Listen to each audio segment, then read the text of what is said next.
Ladies and gentlemen, good evening and welcome to another season of Calvert Hall football for your matchup tonight between the Cougars of Our Lady of Mount Carmel and your Calvert Hall Cardinals. Joined next to me is my color commentator, David Soden. David, what do you think of the outlook for the Cardinals on this season is going to be? I think the Cardinals have a lot to make up for this season. I think that, or not a lot to make up for, I think that we have a lot to prove this season. You know, after losing a lot of star-studded seniors last year, I think that Calvert Hall has something to prove this year that, you know, those seniors didn't make our team last year. I think that this team is a team of brotherhood, and I think that they have a lot to come out here and prove, you know. Yeah, you're absolutely right, David. We did lose a lot of seniors last year, most notably quarterback Noah Brannock, who's gone on to college and play at William & Mary. We've lost several running backs, several wide receivers, and a bunch of key pieces on the defense. But like you said, the seniors were not the team. We still have a ton of underclassmen who are ready to help and juniors that have stepped up to be seniors that are ready to lead this team. As we get ready for the national anthem, we're going to step aside and take a break. This is the Calvert Hall Communications Club broadcast of Calvert Hall football.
Calvert Hall and the MIAA require good sportsmanship at all events.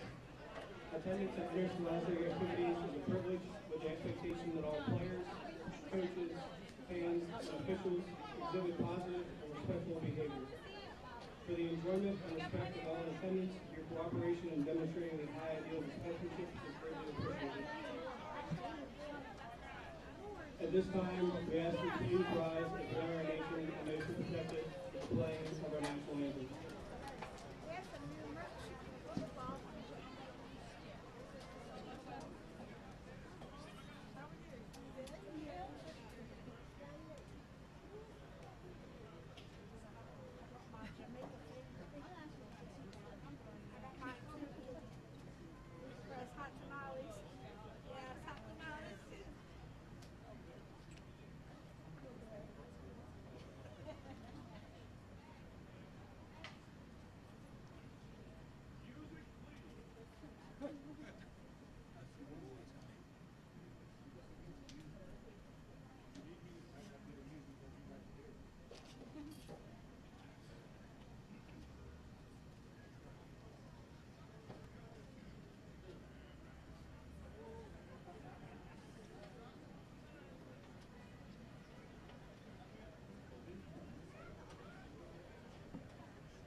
We are back as we are getting ready to get started here. Calvert Hall won the toss, and they will defer to the second half.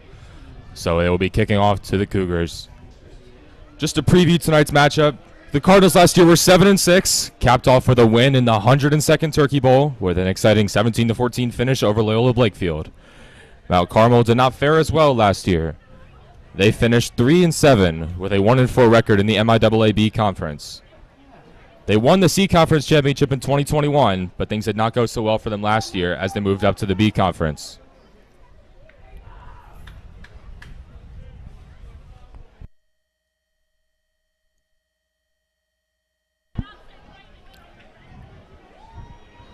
Back deep for the Cougars will be number 15, Dontavius Murphy Sorrell, and number 10, Javon Burris. And kicking off for the Cardinals will be number 34, Ryan Zakrowski.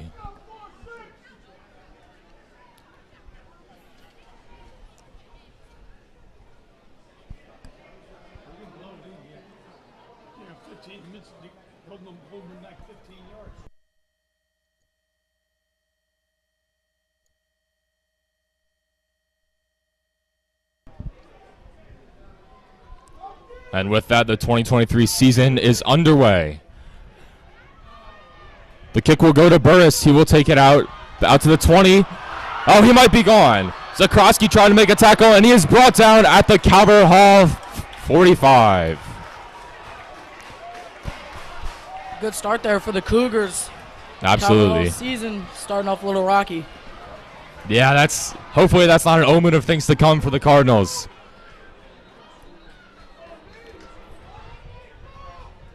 That will go down as a 45-yard run back for Burris. Under center, we will see the freshman for the Cougars, number 11, Jack Sable.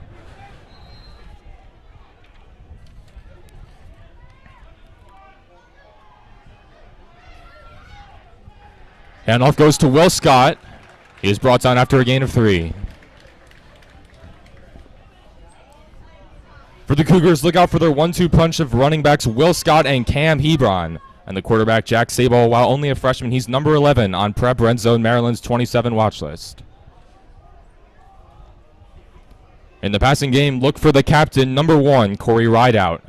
He's a big play threat, and his speed and size make it difficult for cornerbacks to match up. Sable in the shotgun.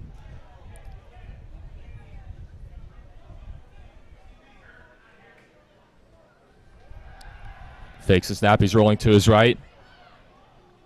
And he just throws it out of bounds. Coming up is a long third down for the Cougars. It'll be 3rd and 7. This will be a big stop for Calvert Hall early on, wouldn't it be?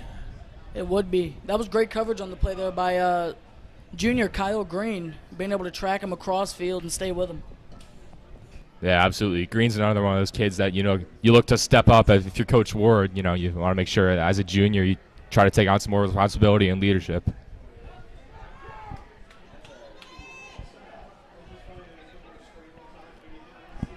Sable in the shotgun. He's got trips to the right. The lone wide receiver on the left is Rideout. Handoff will go to Scott. Gain of about 7. Let's see where they spot it.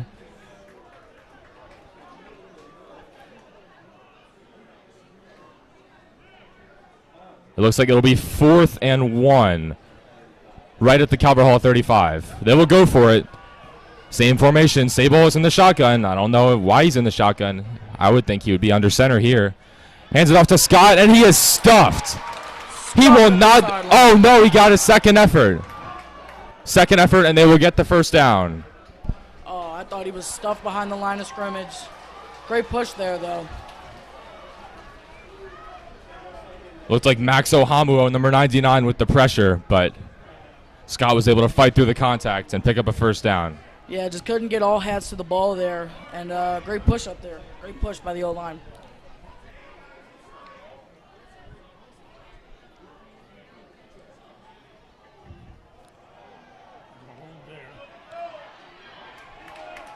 Scott's carry will be stopped right about the line of scrimmage. A gain of 1, if that.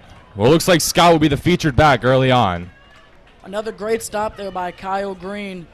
And not to mention, senior Senior Darius Smith there also on the tackle. Great contain coming from the opposite side of the field to come make that tackle. Great 1-2 punch there in the secondary.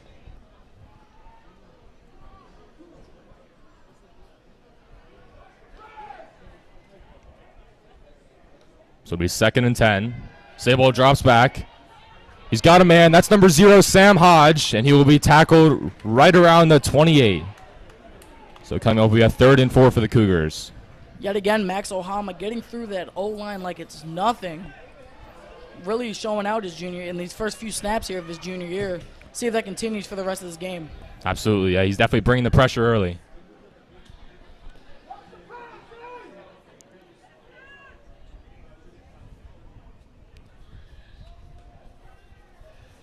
Third and 4, it's a handoff. They give it to the junior Cam Hebron. His helmet comes off on the play, but he does get the first down. As is the rule in high school football, you have to come off the field if your helmet comes off for a play. Cougars coming out with a strong run game here, not throwing the ball much, and when they are, they're throwing it nice and short. See if Carvajal can counter this run-heavy offense.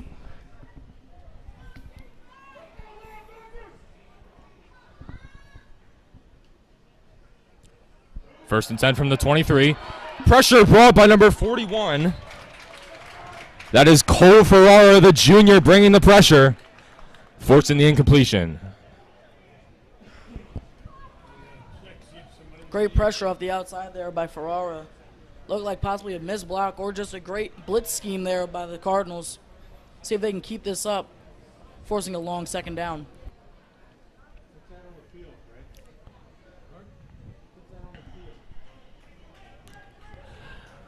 Trips to the right and right out on the left has seemed to be the preferred formation for the Cougars early on. They give it to Scott, and he is brought down behind the line. There is Baldwin on the tackle, along with Ohamuo again. Well, I get the feeling we'll be saying Max Ohamuo's name a lot tonight. Yeah, he's coming out here trying to prove a point, you know. I think he was just a little upset about how last year went. Got moved up a little late in the season. I think he's coming out trying to make a statement. Also flying down the field, Caden Newsom was in on the tackle. Another senior here trying to make his mark. Caden Newsom, the Holy Cross commit. The only Division I commit on the defense, but there are several more with Division I offers. It'll be 3rd and 11 for Sable. The pressure comes, and he will go down. There's Cole Ferrara again, bringing the pressure. Sable just had to give himself up there. So it'll be 4th and very long here for the Cougars. Great sack there by Ferrara. Captain Darius Smith forced him to come in off the edge. Ferrara just was right there for the stop. 4th and 16 for Mount Carmel. They seem confused on what to do. It looks like they will bring the punt team out. I can't imagine they would attempt a field goal from here. You know what? I stand corrected. They will be attempting a field goal from here. He might just have the golden leg. We don't know. Boy, this will be a 47-yard field goal. In high school. For number 35. And that is way short. Definitely short. Looks like Carvajal might have broke through and got a hand on that one, but I'm surprised they didn't put a man back below the goalposts, maybe return that. But anyways, Mount Carmel will come away scoreless from that drive. And Carvajal set up with great field position. Awkward play call there. I'm not really sure what happened, but yeah, it seemed like they were confused on what to do there. They didn't know if they wanted to go for it on 4th and 16 or kick a long field goal. I probably would have punted there, especially since it's high school. Try to pin him deep. But nevertheless, Carvajal will get good field position, like you said.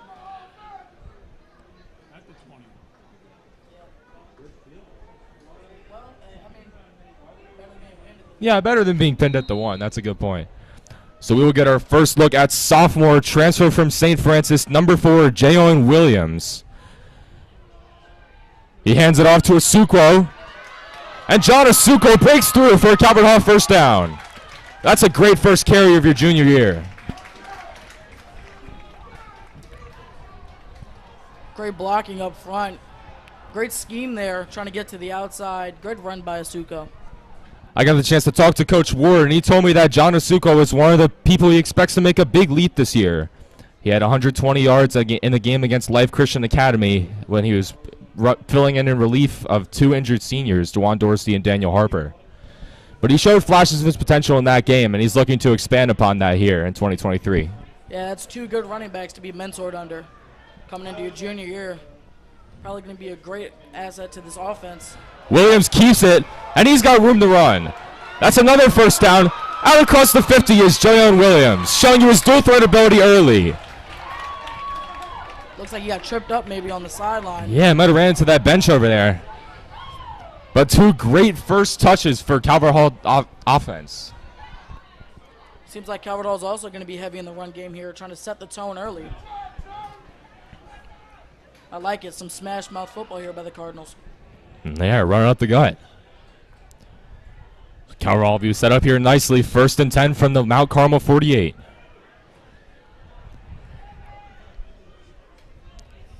I mean, Calvert Hall has so many impact playmakers in the wide receiver unit, but if you're running the ball this well early on, why would you throw it? Just keep running it. Like they say, the run sets up the pass. Another great Williams will hand off. There's Asuko again, and there's another first down. It's been 3 runs for the Cardinals so far and 3 first downs. Asuko has 2 of them.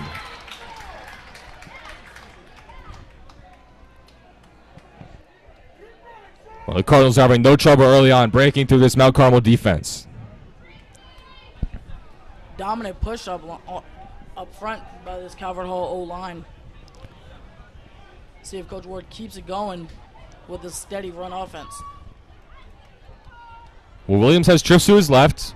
He's got Asuko in the backfield again. Hard count. He got him to jump off sides. Might be a false start on the offense, though. We did see a little bit of a jump. Nope. Offsides will be the call. Yep, that'll go against number 12, Josh Johnson.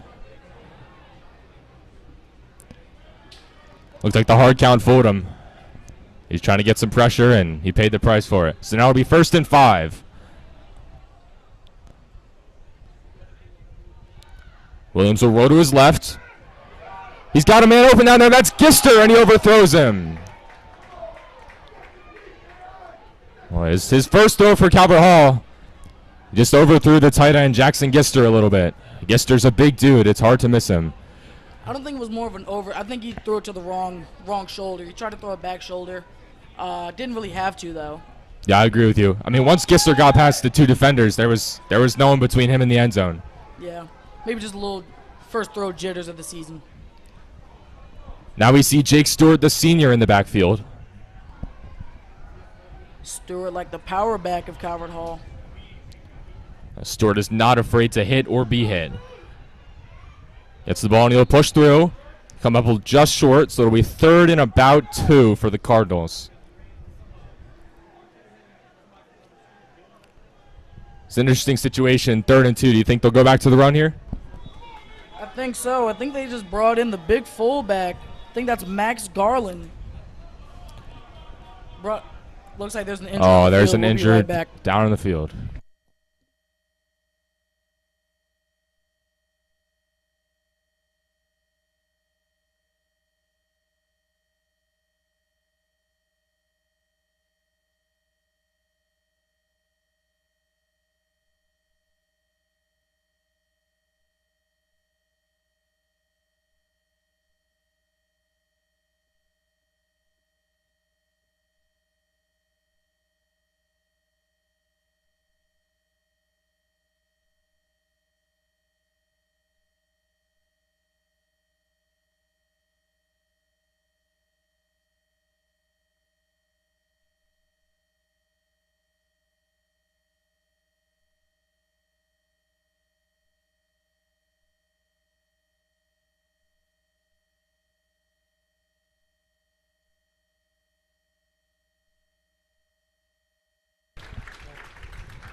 So Calvert Hall will have a 3rd and 2 from inside the Mount Carmel 30.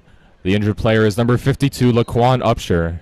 He's definitely favoring his left leg, but he's walking off under his own power, which is a good sign. Not what you want to see this early in the season, but it is a good sign, though, like you said. Well, like you said, they've got the big fullback, Max Garland, in there. And the I formation with Stewart behind him. They give it to Stewart. And he will go up the middle. It's going to be close. I think he got it. Well, if they spot it where he was brought down, that is a loss. But if they spot it where he got to, it looks like they will. It's going to be a first down. So another great physical run by Stewart, and he is fired up on the sideline.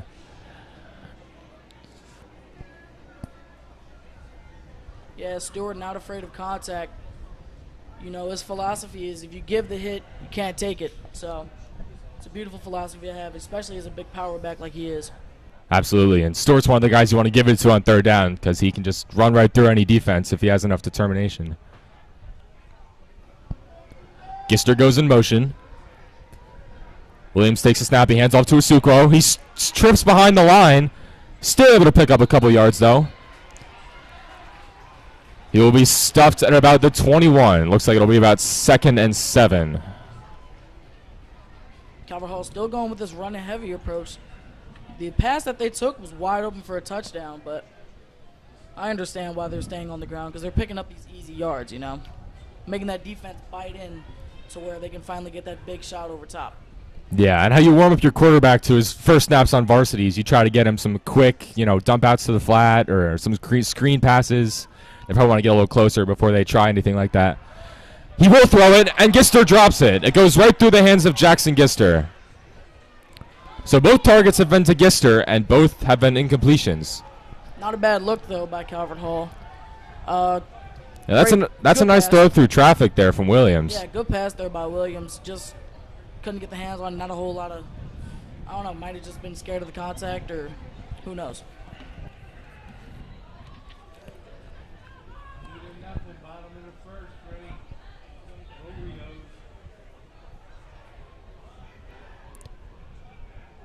So it'll be 3rd and 8 for Calvert Hall. Asuquo is in the backfield. Williams is in the shotgun. You'd have to think they'd be looking to throw here. He drops back. Oh, it did not look like the wide receiver, Elijah Hammond, was ready for it, but he turned around just in time and was able to scoop it off the ground for a Calvert Hall first down. Yeah, it looks like Elijah Hammond had a little bit of some grip boost on those gloves. Great catch there. Ball was round by his shins. Yeah, he plucked that off his shoelaces. So Our Lady of Mount Carmel will call a timeout here with 4:13 left in the first. We'll take a break.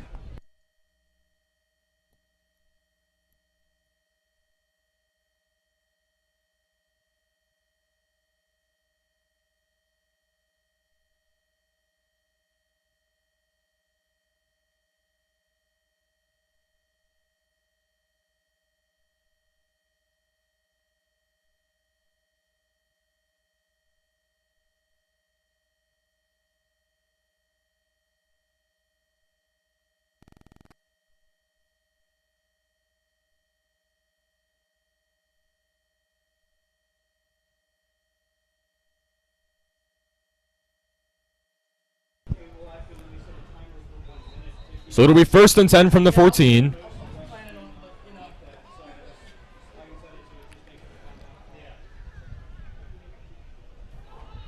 Williams, much like he's been this entire drive, is in the shotgun. Asuquo to his right, along with Trips. He gives it to Asuquo, and though he keeps it, runs right up the middle. He's got a first down. Can he get in there? Yes, touchdown Calvert Hall. J.O. Williams with a 14-yard touchdown run. Great blocking up front by those Cardinals. And like I said, they were setting it up the whole time with run plays. Finally got that pass play, set them up. Great option call there by Coach Ward. Boy, welcome to Calvert Hall varsity football, Jalen Williams. He's had 2 rushes on this drive, and both have been for big games.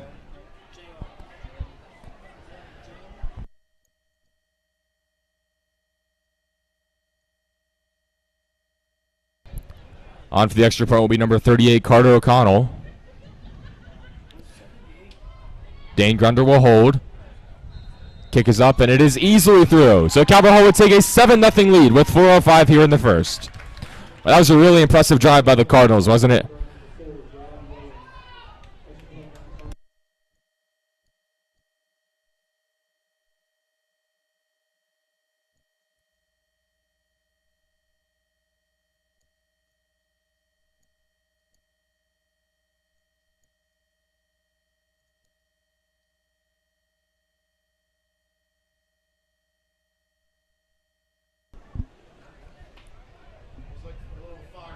So Calvert Hall will kick off for the second time in this ball game. What impressed you most about that drive from the Cardinals? I like how steady it was. There wasn't a whole lot of going backwards. There wasn't really any bumps in it. Maybe 2 incomplete passes, but they went out and they got it right back. You know, I like how it just kept moving. And if they can keep that going, I'd see this season going great for the Cardinals. Yeah, the drive went pretty smoothly. You know, it's a bunch of big gains. Even some of the shorter gains were then followed up by gains of 10, 12 yards. So all in all, it's a really promising first drive for the Cardinals. O'Connell will kick off. Bounces in front of number 15, Murphy Sorrell. He'll take it. And he will be brought down behind the 20.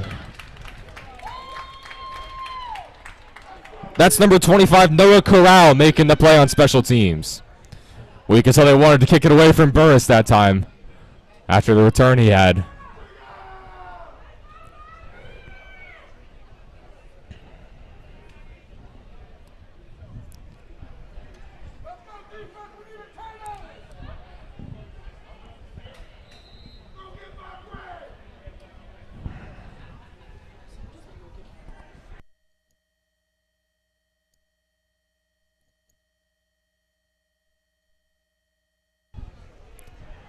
So here we'll see the second look at Jack Sable. He'll have much worse field position this time. He'll hand it off to Scott, and he is brought down after a gain of 1. Looks like number 70, Isaiah Hammond, in on the tackle. Calvert Hall O-line is definitely causing some problems. Or no, Calvert Hall D-line, I'm so sorry. Definitely causing some problems for this run game. Strong push up there by Max Ohama, Isaiah Hammond, and of course, on the ends, you got Mr. Dorsey, Emmanuel Dorsey, or Emily Dorsey, I'm sorry. So it'll be 2nd and 8. Sable will roll to his right. Pressure from Ferrara again, and that ball will be intercepted. That is Byron Baldwin, the junior, with the interception. First of many on the years, I would say. Baldwin looking great in the offseason. Comes up early with a pick. Yeah, Baldwin's getting a lot more playing time this year. He'll be starting at quarterback. And, you know, Ferrara brought the pressure there. He's been doing all game. And the ball flutters in right to Baldwin. So Calvert Hall will be set up beautifully with great field position.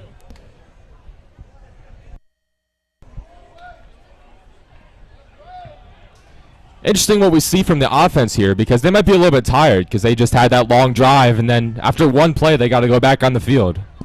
Trust me, this offense isn't tired. After that offseason workout with strength and conditioning coach Ackerman and coach Levrone, this offense is definitely not tired. Yeah, you see videos of them running hills, running stairs. That's definitely to prepare them for, you know, the whole season, the strains they can have on you.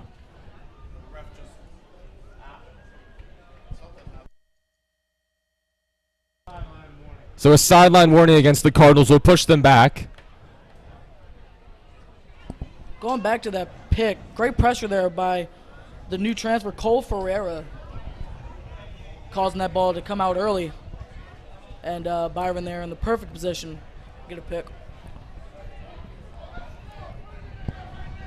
Like said 1,000 times before, this Calvert Hall D-line is definitely causing issues right now for these Cougars. Absolutely. I mean, they've looked great early on. Well, that is a costly penalty for the Cardinals as it pushes them back all the way to the Mount Carmel 48. Still seems like they're confused on where to spot the ball or if they even have a ball. But with 3:12 left in the first quarter, Calvert Hall will get their second possession, and this time it will come in opponent territory.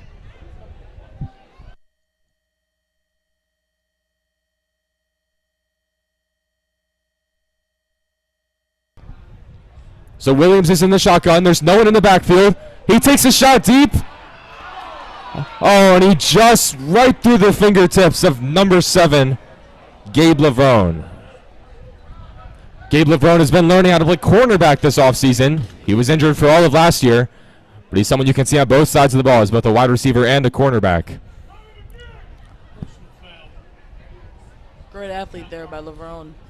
Great athlete there, but just a little too far by Williams.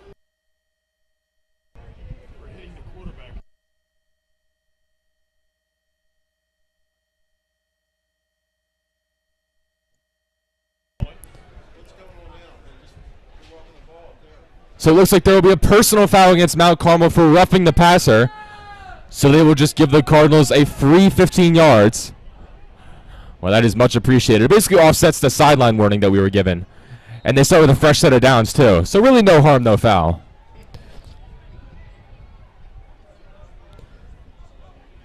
Williams in the backfield with a Sucro. Another hard count. It looks like he got him to jump again. Yep. Neutral zone infraction from number 52, Xavier Medina. And he will come off the field after that, as Calvert Hall will get yet another 3 yards. Little antsy up there on the front 7 of Mount Carmel. Maybe they're just prepping because they know that Calvert Hall run has been very strong this half. Yeah, they've been very jumpy so far. Handoff goes to Asuko. He's got another first down. Out into the red zone. Boy, Asuko has been unstoppable this game.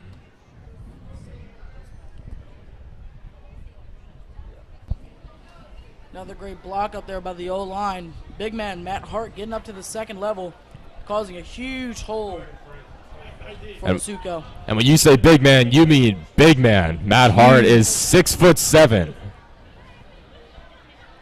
also have Chase Dorsey there as the offensive guard. He's got some offers from Boston College and Charlotte. We'll be saying Boston College and Charlotte a lot tonight because a lot of players on the Cardinals have offers from those schools. Williams takes a snap. He gives it to Asuko, who stumbles again. Looks like they're blowing the play dead. Knee must have touched the turf. They're going to say his knee touched the turf. So it'll be a loss of 3 there for the Cardinals. Well, it seems like the only way Mount Carmel can stop Asuko is hope he falls down.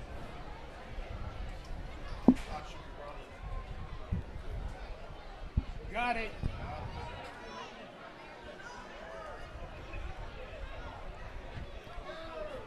So it'll now be 2nd and 14 for the Cardinals.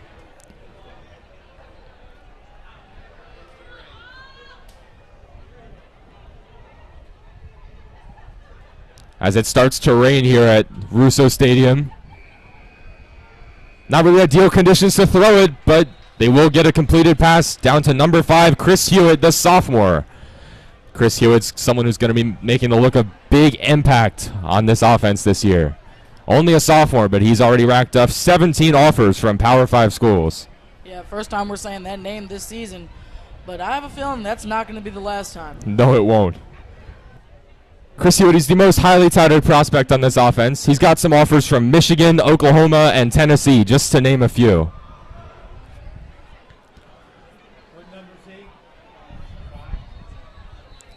So it'll be a completion of 2 yards. Timeout will be called by Our Lady of Mount Carmel.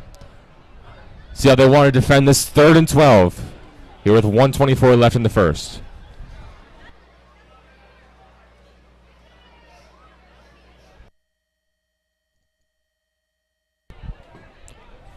But with the rain coming down, you wouldn't think they would try to throw it again. Maybe just try to run it with Asuko, maybe get 6 or 7 yards, because they've got a big leg in Carter O'Connell. They do, but while this also wasn't conditions for throwing, this definitely isn't conditions for kicking a field goal. That's true. Maybe if they get 7 or 8 yards, they might just want to go for it. Calvert's been picking up a lot of gains on the ground here, so they might want to stay on the ground, or they let it fly to the big man once again.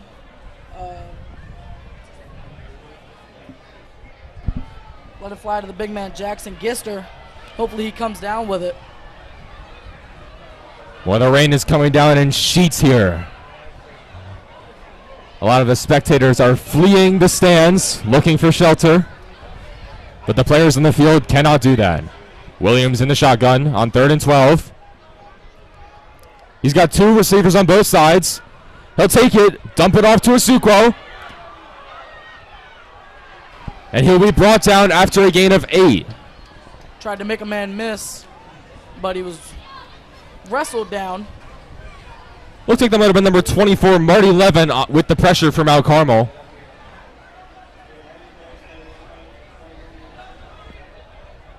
Let's see what they decide to do here. It'll be 4th and 7. They stay on the field. Now we're under a minute here in the first. They will stay on the field. Already a big 4th down here in the game. 4th and 7 for the Cardinals. Williams flanked by Isuko. He's got trips to his right. Takes the snap. He rolls right. Looking to the end zone. He's got a man. Oh, and it's incomplete. He was looking for Gister again, but he had to throw it through traffic, and looks like someone might have got a hand on it. Looked like that might have been number 2, Kai Sands, getting a hand on it. Good look there, though, by the Calvert Hall offense. It is good to see, though, that this new combination of Williams and Gister is finding each other, though. Yeah, they definitely have confidence in each other. I think that it'll click sometime during the season, though. You got to wonder if the conditions made that ball a little bit slippery. Looked like that throw might have been a little wobbly. So after the ball went interception, the Cardinals will be stalled inside the 20. The Cougars will get the ball on the 16 with 27 seconds left here in the first. Haven't really seen a whole lot of deep shots here from the Mount Carmel offense. Even without the conditions, I think that they're just going to stick to their run-heavy game here. Yeah, I wonder how much confidence they have in their freshman quarterback, Sable. Oh, and the snap is fumbled, and Sable will just fall on it. He'll lose 3 yards there, but, you know, the rain is making everything tough, even snapping it to the quarterback. Yeah, like you said, confidence. They may have just lost some. But we'll see. We'll see what happens here as this rain is just pouring down on this field. So the clock will run. Looks like they might try to get a playoff. 3 seconds now. They're confused. Yep, time will run out here in the first quarter. The Mount Carmel coaches are angry. They look like they wanted to get a playoff there. But at the end of one, your score will be Calvert Hall 7, Our Lady of Mount Carmel nothing.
Well, the rain is continuing to coming down here at Russo Stadium. Well, it is getting rough.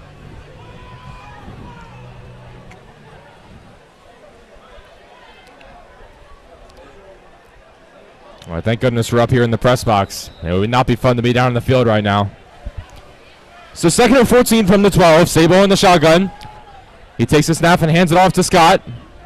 Scott will run to the sideline. The ball comes out, but it'll go out of bounds before a Calvert Hall player can pounce on it. That's 2 fumbles in a row for this Mount Carmel offense. Yeah, I mean, this rain is brutal. The ball's going to be slippery for everyone who handles it, not just the quarterback or the snapper or anyone. Boy, this is getting ridiculous. You'd think it would wrap up soon. You can see some blue skies in front of us. Oh, and Sable was not ready for the snap. They throw a flag on the play. Be a false start. That'll be a false start on the Cougars. Boy, this rain has hit them hard. They look shell-shocked right now.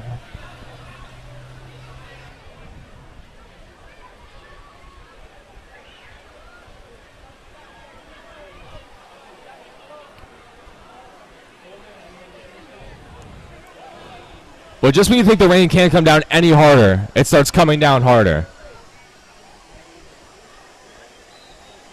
So now we'll have a 3rd and 20 from the Mount Carmel 6. Well, they just want to get a couple yards here so that when they punt it, doesn't get blocked in the end zone for a safety or even a touchdown. They do hand it off. Looks like Scott again. Maybe that extra push will get him a couple extra yards.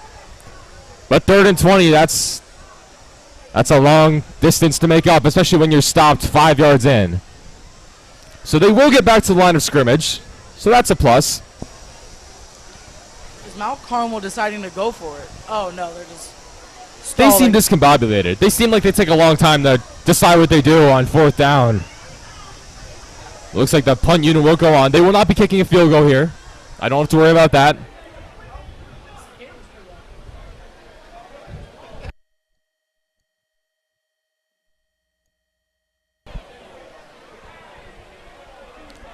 Now Carmel to punt. It's a weak snap. And that ball, it looks like it might have been tipped. Even so, it does not go very far. It barely gets past the yard line to gain. And Murphy Sorrell will just have to fall on it as Carmel will be set up yet again inside the 30 for great field position.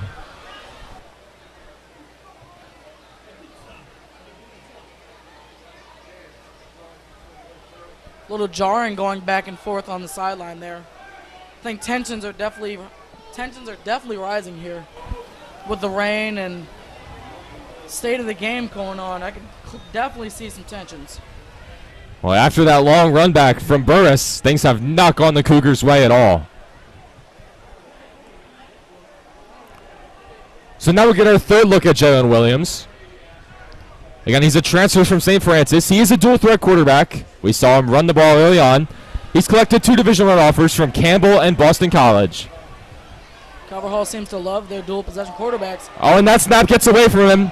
He picks it up, and he'll be brought down. The ball comes out. Looks like Calvert Hall was able to corral it. But they will lose, looks like 15 to 17 yards on that play. Williams' helmet got ripped off during the play. So he will come off the field. Who will we see coming in? That'll be number 15, Makai Brown, the junior.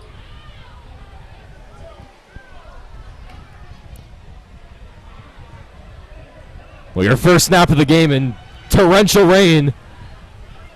And on 2nd and 26, you got to think you're just going to hand the ball off here. Yeah, they got the power back, Jake Stewart in. Yeah, Stewart plowing his way through. Well, Stewart embraces the contact there, and he'll pick up about 8 on that play. You know, every time I watch Jake Stewart, I think of ex-Browns running back Peyton Hillis. Peyton Hillis, yeah, no, he was definitely really physical. Big guy, real big guy. Not afraid to push through the contact. So it'll be 3rd and 18 here from the 39. This rain is doing the Cardinals no favors. Not sure if it's coming up as well on your computer screen as you would think, but it is torrential here. The floodgates have opened. Williams back in the game. He'll take this snap. He'll keep it himself. Bounces to the outside. Ball comes loose. Was he able to fall on it? Mount Carmel saying to have it. Looks like Donnell Dawkins, number 9, has the football. There's no ruling yet. Let's see if they say he was down. It looks like they're going to say he was down before the ball came loose. So it'll be 4th and 9 from the 29-yard line.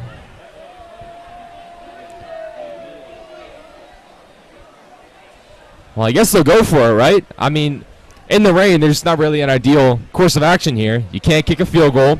Punting would be rough, especially since a couple of the snaps have been rough. So they're just going to go for it and hope for the best. Stewart's still in the backfield.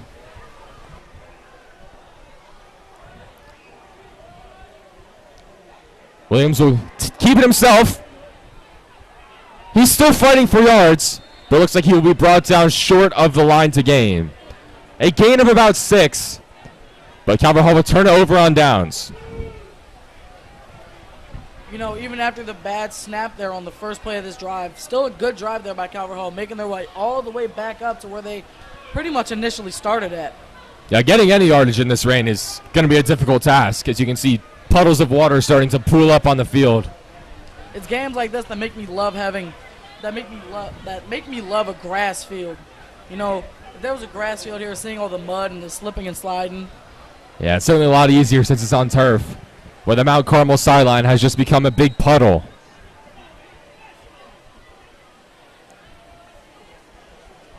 I'm surprised neither quarterback has been under center since this rain started. You think that would be easier to kind of corral the snap. But nevertheless, Sable will go in the shotgun. Oh, looked like a false start there from the Cougars. Some frustration going on up front of the Cougars. Yeah, they've been jumpy a couple times on defense. It looks like it's carried over offense. That's the captain, number 54, Ashton Dawson. So it'll now be 1st and 15 from the Calvert Hall 19. Excuse me, from the Mount Carmel 19.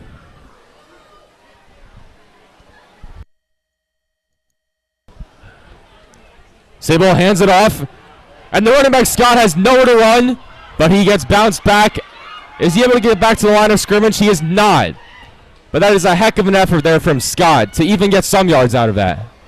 Yeah, Scott being able to slip his way out of a tackle, and the chasing defender slipping and sliding on this wet field is able to push forward, I think, for maybe a yard. But Yeah. see what happens. I mean, we can't talk enough about this rain, but I mean, it's going to be hard to tackle people when everyone is really slippery.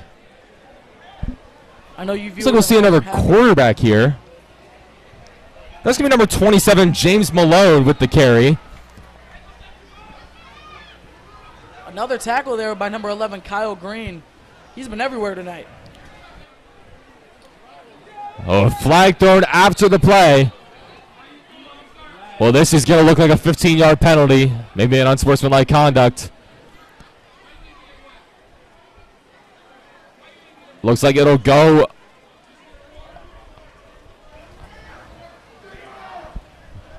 I can't tell who it's going on. Seems like we're moving back a little bit. Both sides at a standstill. Up. Must be against Mount Carmel. Okay, so that will be on the Cougars. I was going to say, I think the ref pointed to Calvert Hall, but they are moving back, so that penalty will go against the Cougars. I think some jarring was going back and forth, and the ref might have overheard. And they will have 3rd and forever. 3rd and 24 from inside the 10.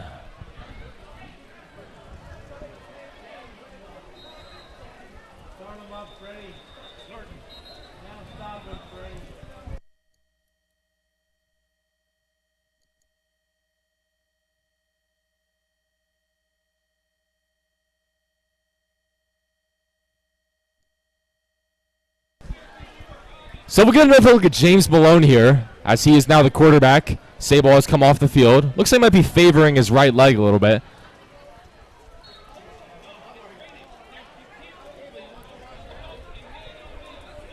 But the handoff will go to number 6, Cam Hebron.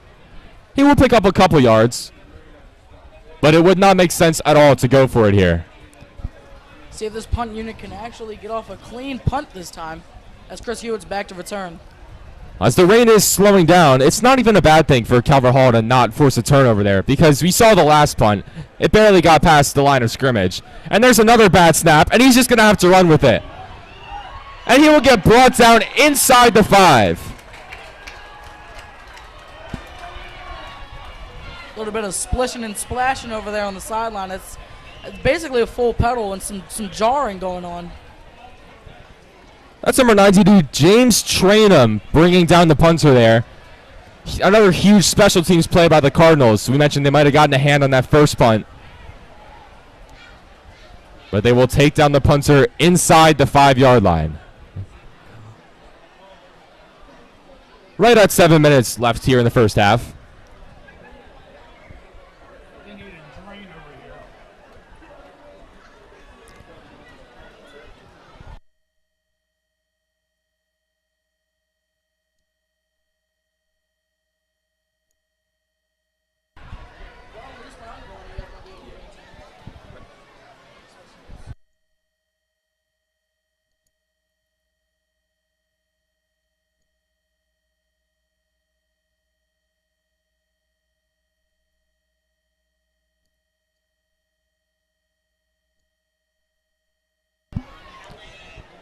So it'll be first and goal for the Cardinals. Ball will be on the 4-yard line.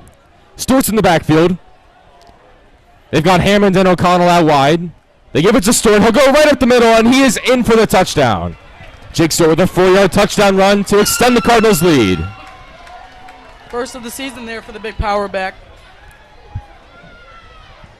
Well, Stewart's just been chipping away the whole game.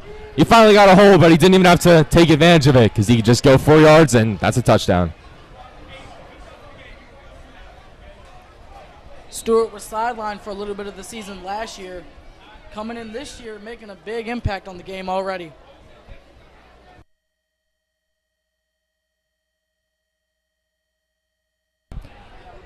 So Carmel will be going for 2 here. And you don't think they want to kick it in this weather. So you've got the same alignment. Williams in the backfield, along with Stewart. He'll hand it off again. Why not? Stewart lunges. Doesn't look like he will get there. He'll be down inside the 1-yard line. So it'll stay 13-0 with 6:56 here in the second quarter. Nice little 4-second drive for the Cardinals there. Couldn't have asked for a better field position there. But way to take advantage of it there by the Calvert Hall offense.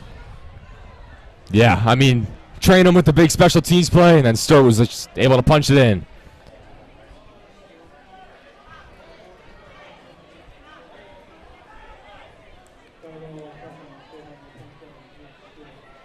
So we'll take a break here with 6:56 left in the second quarter. The Cardinals lead 13-0.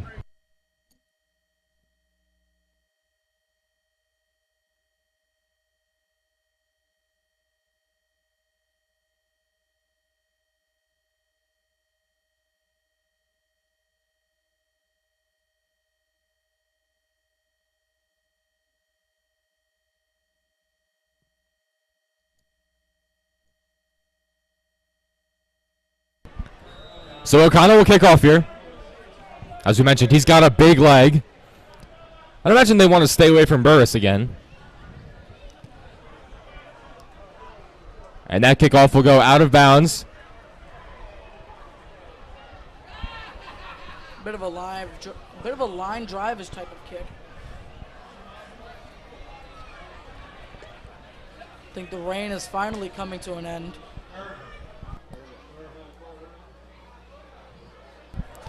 See if Mount Carmel can finally come up with something now that these conditions are starting to better. So it seems like the plan for the kickoff team is to avoid Burris. Let's just kick it away from Javon Burris, and then we'll hope for the best.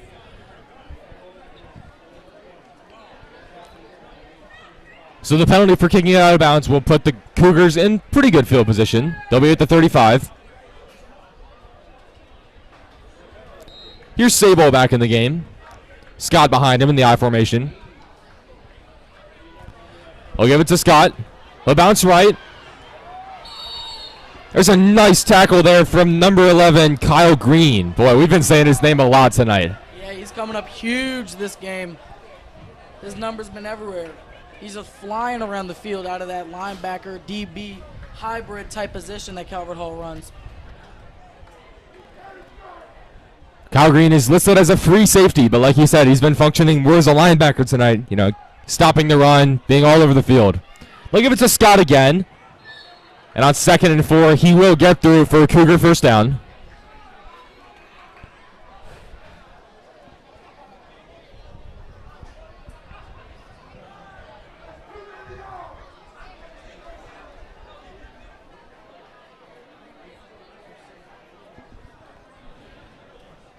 Sabo hands it off again to Scott. If it ain't broke, don't fix it. Except this time, the Cardinals might have broken it. There's Jalen Mills, another transfer for the Cardinals, breaking through and making the tackle.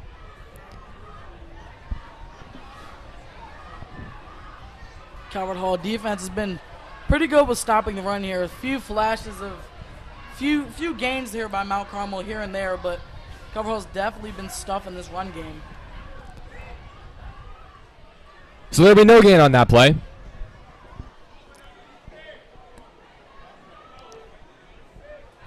Mount Carmel strips to the right. Sabo will drop back to pass. And the play was blown dead, but Ferrara got to the quarterback and he might have toppled him there.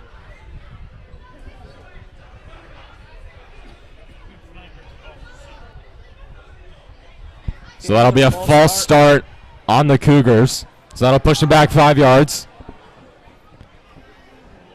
That's one of the rare pass attempts we've seen from Sable so far. Have they thrown it all before that? I think they did. I think they threw it earlier in this first quarter on the sideline. There was good coverage there by, I think it was Green. I think it was good coverage there by Green or Baldwin. I can't really remember. Yeah, I mean, if you say it was Green, you're probably not going to be wrong because Green's been everywhere tonight. So they'll run it again. There's the secondary running back, Hebron. He'll get out to the 50, a gain of about 7 there, but it'll still set up a 3rd and long.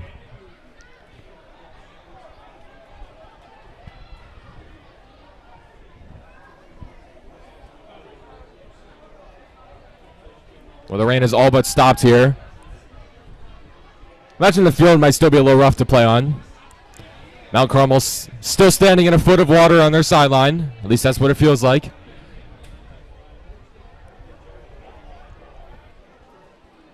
So 3rd and 8 right in the 50.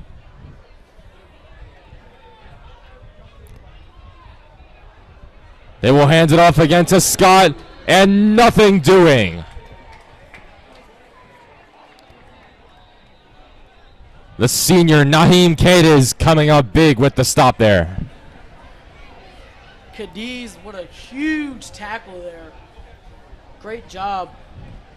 Just blew up that run play. Making some noise here. This Calvert Hall defense, like I said, has been stuffing the run. I think Mount Carmel's going to go for it here. Some confusion on the sideline. Yeah, we've seen that a couple times. They don't really know what they want to do on 4th and long. And they will bring on the punt team, almost reluctantly.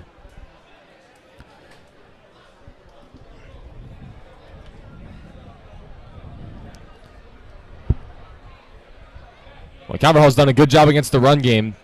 They've essentially stopped the Cougars from getting anything going with the run game. It's a little puzzling to me why they haven't turned to the pass at all, unless there's something we don't know about with the quarterback. And they've got a big physical receiver and ride out. Another poor snap. He will get the punt off. Another bad punt, though. So that'll go out of bounds. Looks like right at the Calvert Hall 37.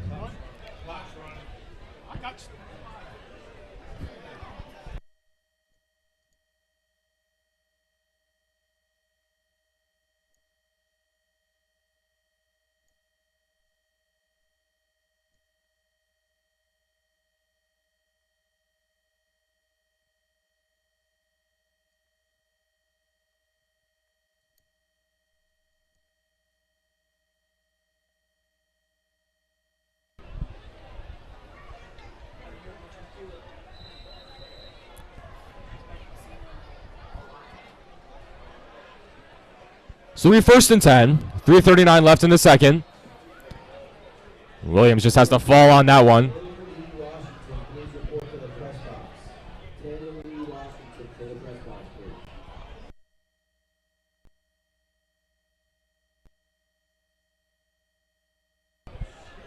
Scott Hall will lose about 3 yards in the play.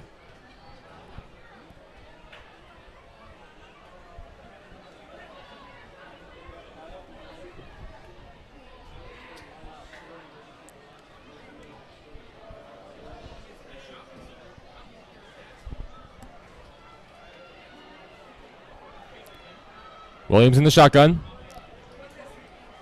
He's going to hand it off to Sukwali, but he is stuffed behind the line. There is number 12, Josh Johnson, again with the tackle. And it'll be 3rd and very long for the Cardinals.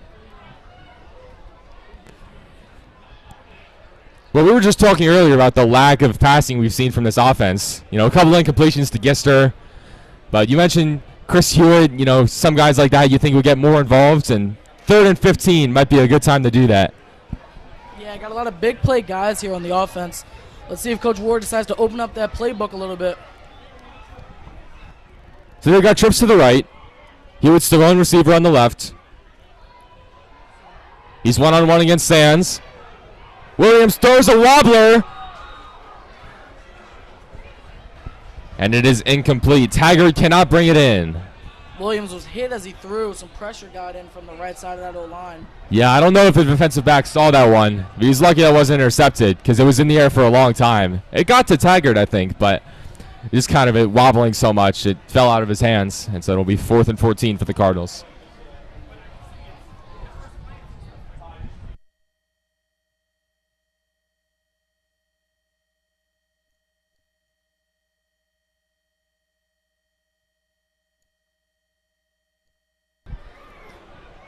So we'll see the first punt for the Cardinals here with Carter O'Connell, one of the best punters in the state of Maryland.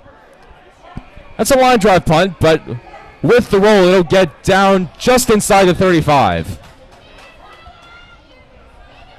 That's a solid punt from Carter there.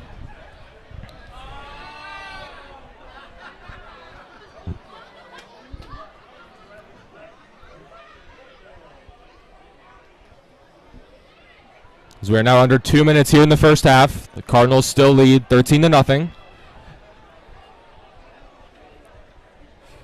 I guess if you're out Carmel, you're hoping that you hold the ball until the end of the half, whether you score or not. If you're not going to score, you might as well just run some time off the clock. You think Calvert Hall would start to call some timeouts if they realize that that's what Mount Carmel's trying to do. Because Calvert Hall wants the ball back. They know they have big playability, and they know that this Mount Carmel offense is prone to turnovers. There's a handoff to Scott. He'll pick up about 3 yards there. That was a tough 3 yards as he had to fight through a lot of defenders there from the Calvert Hall D-line. Yeah, again, Calvert Hall having no trouble getting to the ball carrier. Looks like Baldwin in there on the tackle.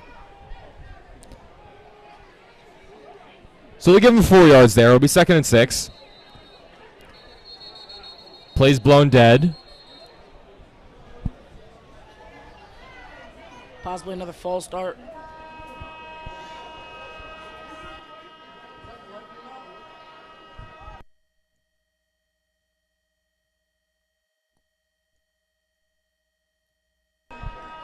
So we are now hearing the lightning alarm here at Russo Stadium, which means everyone has to evacuate the field.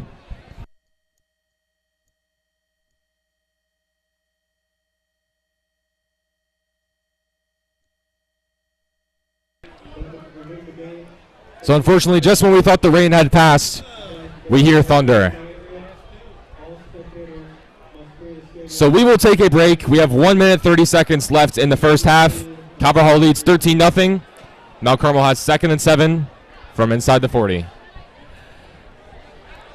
This is the Calvert Hall Communications Club broadcast of Calvert Hall Athletics.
So we are starting to return to the field here at Russo Stadium.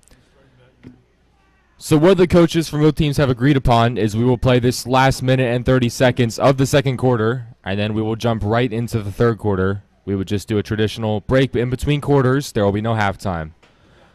Try to get things moving a little bit quicker. No reason to take another 10-minute halftime. But, I mean, we've had a great atmosphere here tonight. Cardinals leading 13-0. Really packing in the stands, really on both sides. Mount Carmel's represented well in their section, and Carmel students have showed up, families showed up. It's really just been a great atmosphere for the first game of the year. Yeah, not even just in the stadium, but over 335 people watching at home. We thank you for giving your time here to watching Calvert Hall football. I think this is going to be an exciting rest of the game and definitely an exciting rest of the season, so hope that you guys continue to tune in. So since we have no halftime, we can just go ahead and take a look back at the first half right now.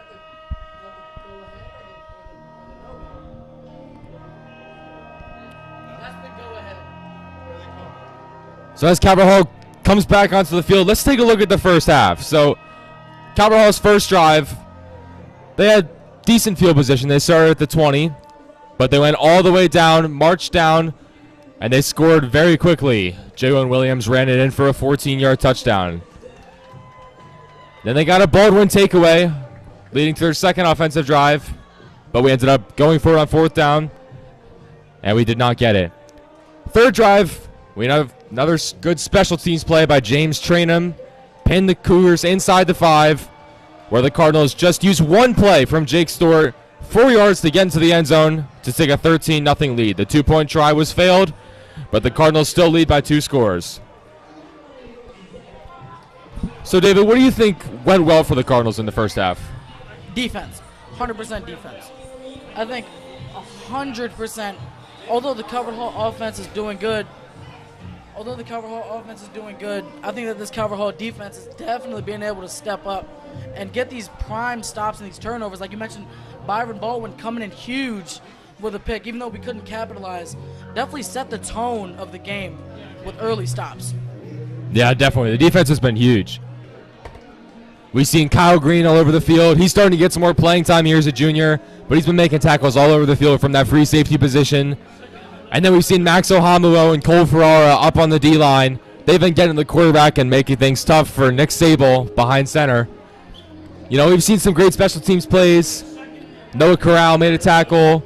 James Trainham obviously had that huge play. Might have gotten a hand on one of the punts. But yeah, the first half's really been a big success, I would say, for the Cardinals. So I will step away for a quick second. Both teams kind of came out with some renewed energy here for the second half plus a minute 30.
Again, as we start to return for the minute 30 left in the second quarter, followed by the second half. Just to remind you of the situation, the Cougars will have the ball at the 37-yard line, at their own 37. It'll be 2nd and 7. It'll be 2nd and 11 with 32.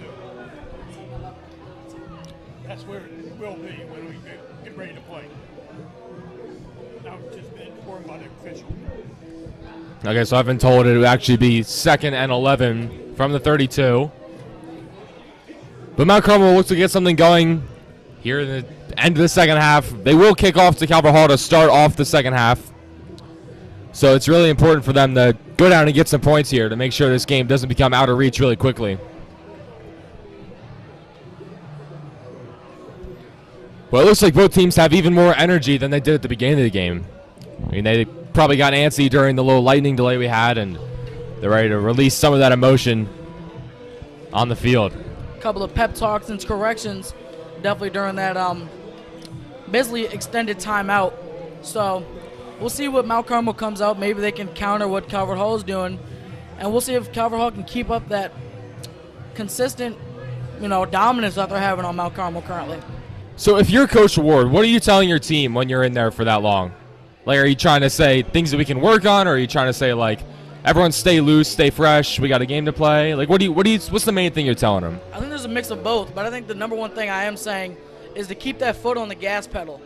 Just because we're up right now and they might not be an A conference opponent does not mean that we should take these guys lightly at all. Clearly, although the running game is working, the passing game is clearly not to where we want it to be at the moment.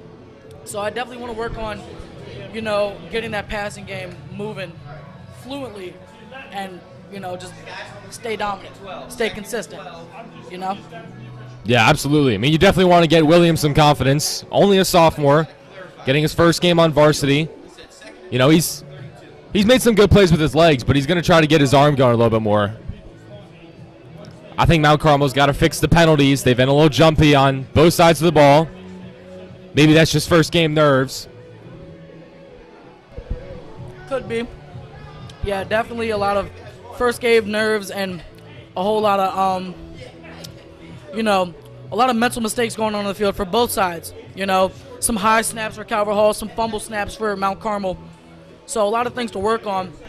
But, as the game progresses, we see a lot of these mistakes fixing themselves. Yeah, the second quarter was very sloppy, like you were talking about, and through no fault of the players. I mean, the conditions were rough, the balls got slippery, it was hard to corral them. Passing game wasn't really working, running backs were slipping, but you'd hope to see some cleaner football here in the second half as it's dried out, field's dried, you got a chance to get some dry balls. Yeah, so hopefully we can see some good, clean football here in this last second half plus minute 30.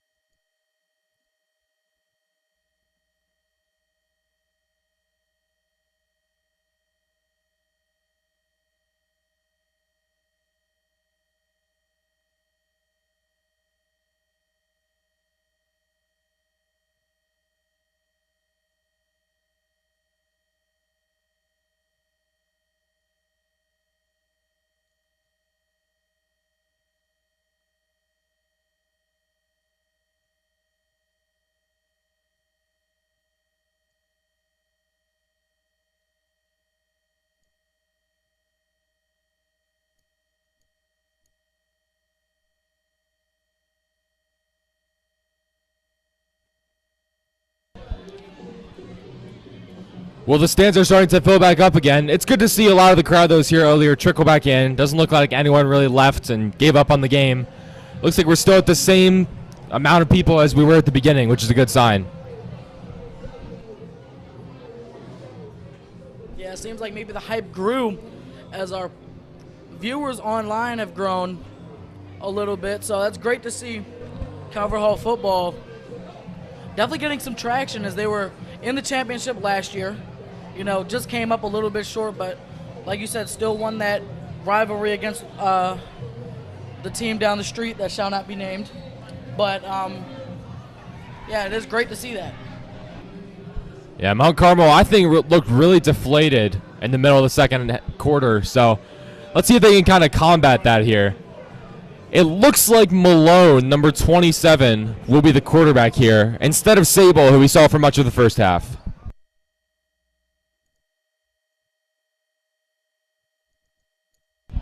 So we are back ready to go. Malone stands in the shotgun, wearing the number 27 as a quarterback. which is a little unusual. Tries the hard count. It doesn't work. Goes up to the line in audibles. Looks to his coach for the signal.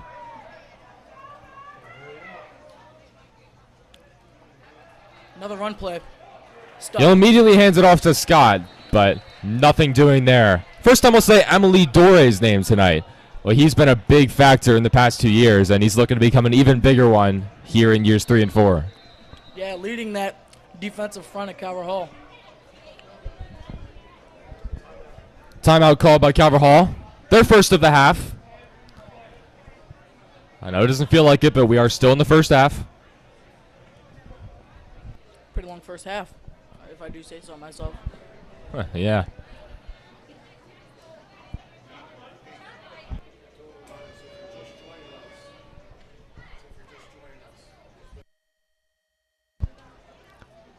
So if you're just joining us, we did have a significant lightning delay. The alarm went off, and so we had to halt play. Everyone had to leave the stands, and all the players had to leave the field for a good half hour.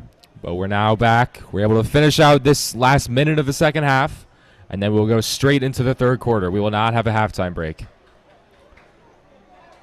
So here's Sable back out there. Had a bit of a hiatus, but he's back.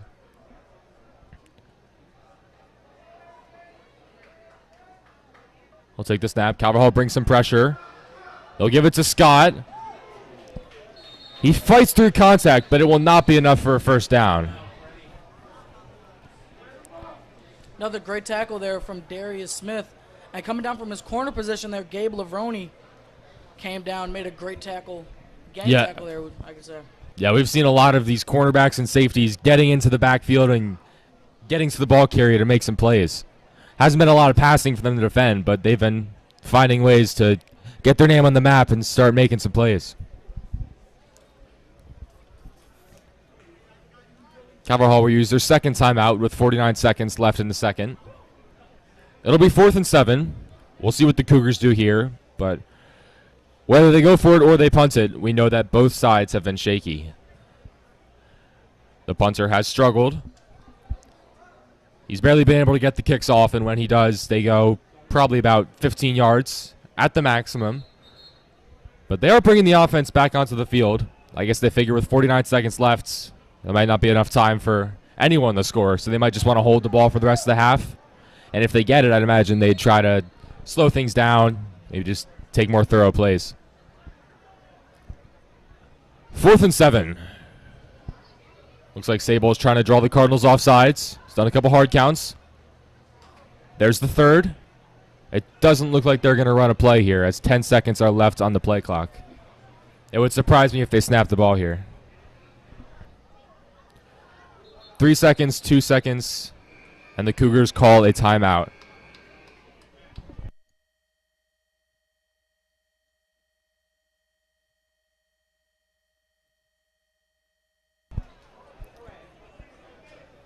So if the lightning delay wasn't slow enough for you, we've had 3 timeouts and about 45 seconds of game time. That was a quick one. Looks like they made up their minds. They will punt. Chris Hewitt back to return. See if he can actually catch the ball this time.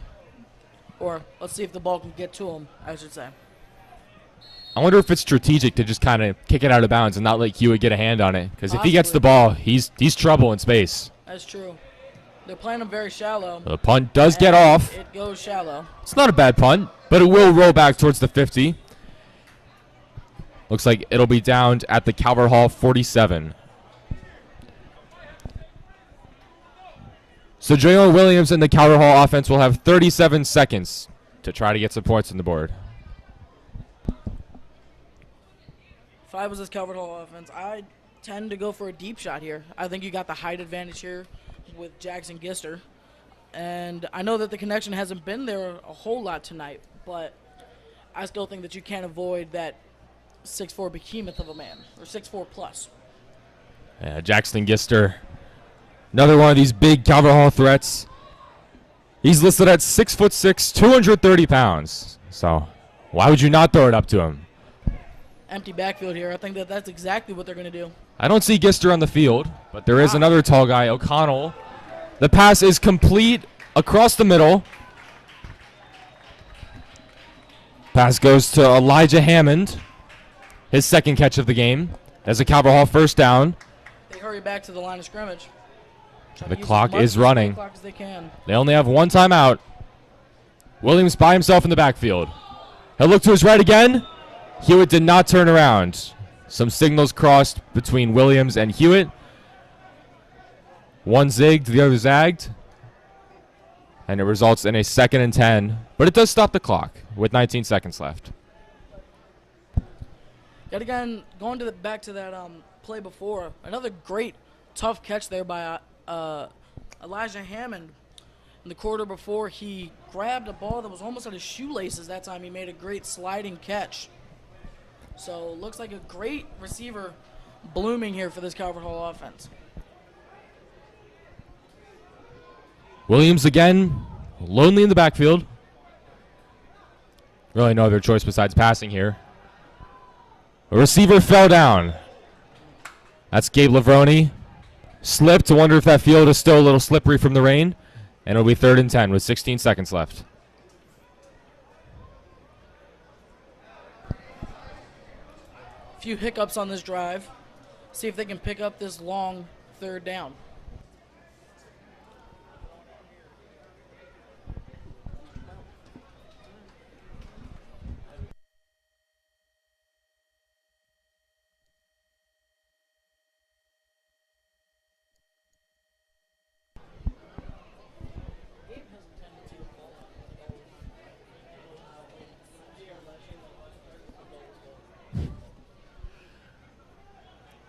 So 3rd and 10 from the 41. Williams will keep it himself. QB draw, and he will get the first down. Calvert Hall will likely call their timeout here. And they do. So 8 seconds left on the clock. The ball will be right at the Mount Carmel 30. Maybe get one shot at the end zone. You got to remember here, though, there is no halftime. So I would assume, I don't know, maybe they're just going to continue out. Maybe they won't reset. Maybe there won't be a kickoff even. Yes, there will. There will be a kickoff? There will be a kickoff because it's second half. It's just there's no time between.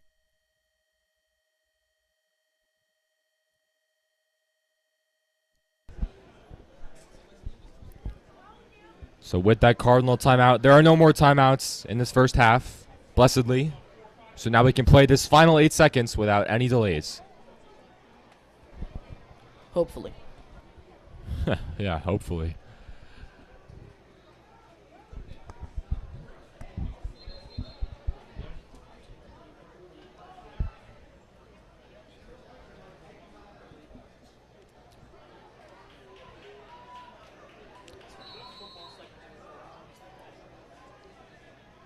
So Williams has no one in the backfield. He's got 5 wide receivers ride. And we have stopped play to tie a shoe. Yeah, that no more delays comment seems to be I know. This came back to haunt me there. Sorry, everyone. Oh, that's my fault. Williams takes the snap. He'll keep it himself. He doesn't have that kind of time. 3 seconds, 2 seconds. Will he get out of bounds with time on the clock? What are they going to call here? Bit of a late hit.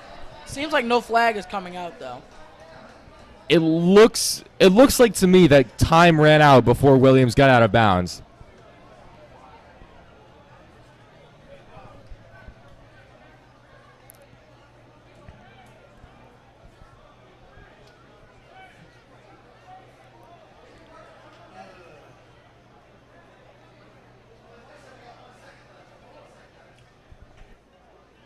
Get ready to set the clock.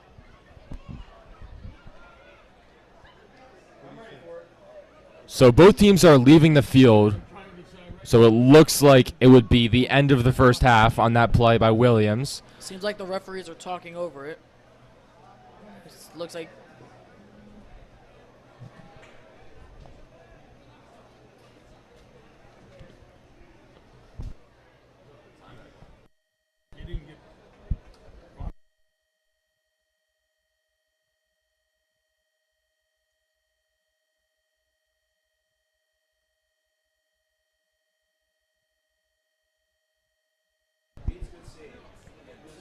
All right, so a bit of a confusing end to the first half.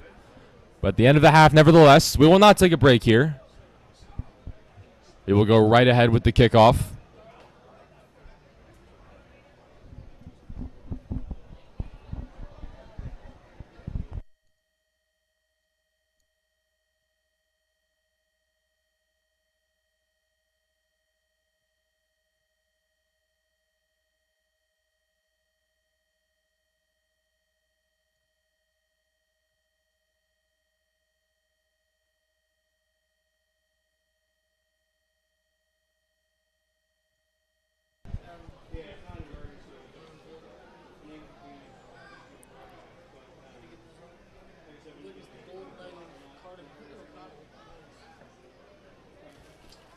Well, if it is true that there will be no halftime break, it seems as though Carter O'Connell and the punting unit did not get the memo. They are out on the field practicing kicks. There is no urgency whatsoever from either sideline to go get this third half started, or excuse me, third quarter.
Well, both teams are certainly taking their sweet time here.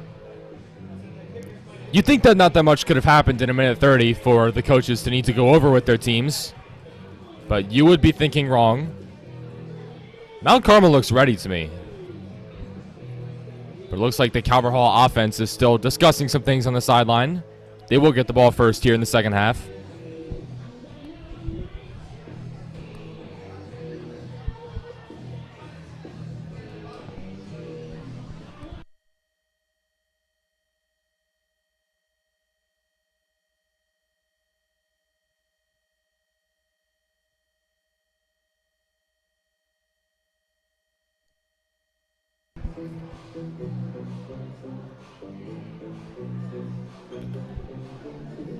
So O'Connell and Hawks, the long snapper, will be leaving the field.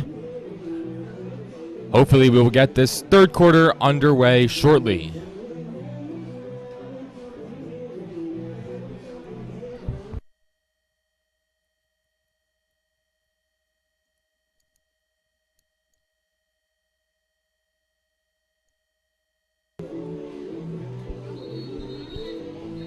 Seems like the ref's huddle has broken, and maybe so will this timeoutish halftime.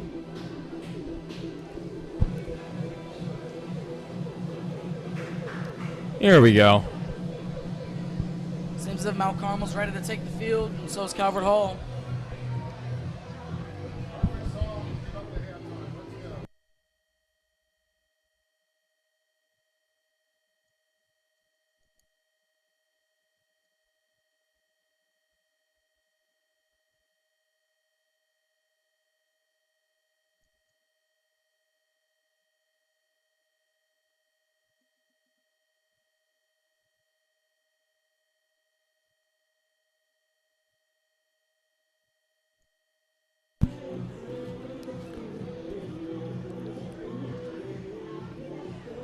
Finally, the Cougars have taken the field. They will kick off. As I've said multiple times,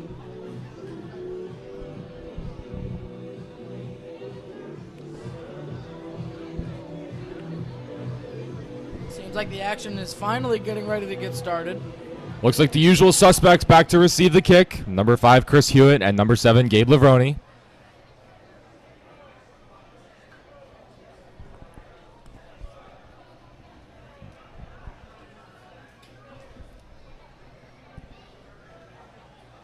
Bit of a late addition onto the field. Looks like we're about ready to start this second half. With the Cougars southpaw kicker ready to kick it away. There's the kickoff. It's a good one. It's over Hewitt's head, and it will go into the back of the end zone for a touchback.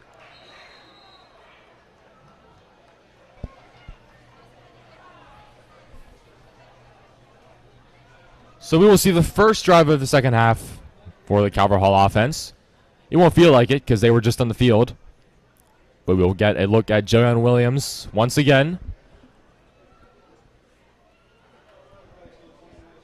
He's had a pretty good game so far with his legs. He's made some good reads, keeping the ball himself.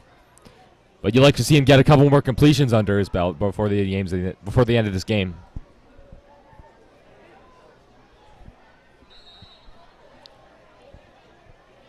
Williams in the backfield. To his right, the fullback, Garland. He will give it to Asukwo. Asukwo is out across the 30. And there is another first down for John Asukwo. Well, it feels like every time he touches the ball, he gets a first down. Yeah, just another great push by that Calvert Hall O-line. Opening up a massive hole. Great block on the outside also by Garland. Well, Coach Ward pinned him as one of the guys that he thinks can take a major leap this year, and he has not disappointed so far tonight. Not at all. I would like to see a little bit more passing, though. Like, as you said, see some confidence out of our brand new quarterback, Mr. Williams. See what we got, you know? But the run game is looking strong, so I'm not mad at that either. Healy goes in motion. He tries to draw him off sides, and he succeeds again. That is the third offside penalty for the Cougars in this game. That will give the Cardinals another free 5 yards. And so it will be 1st and 5 from the 39.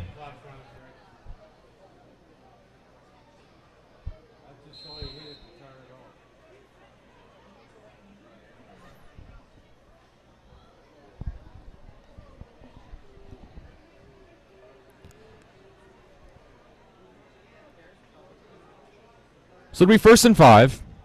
Aiden O'Connell and Chris Hewitt. And Jaden Davenport to Williams' right. He looks that way. It's a screen for Hewitt.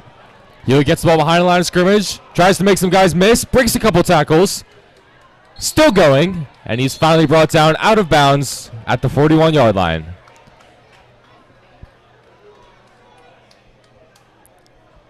So that will only go down as a gain of 2 yards. But that is an impressive 2 yards by the sophomore Chris Hewitt. Had to break a couple tackles, couple spin moves. It'll set up 2nd and 3. Like you said, pretty tough 2 to 3 yards there for Hewitt. That's what we like to see from Williams, though. Just kind of throw in a couple screen passes, try to get his confidence up, and then he can take the deep shot to Gister or to Hewitt. Whoever he's got down there, he can just let it rip. See a run play in our future here. I think I saw a jump here on the short side of the field. Flags are thrown yet again, and Calvert Hall will give those 5 yards right back. It'll now be 2nd and 8.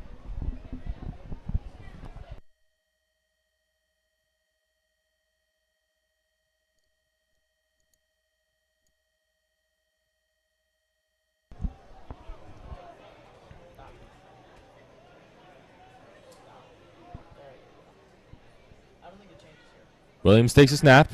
He keeps it. And he is brought down after a gain of 3.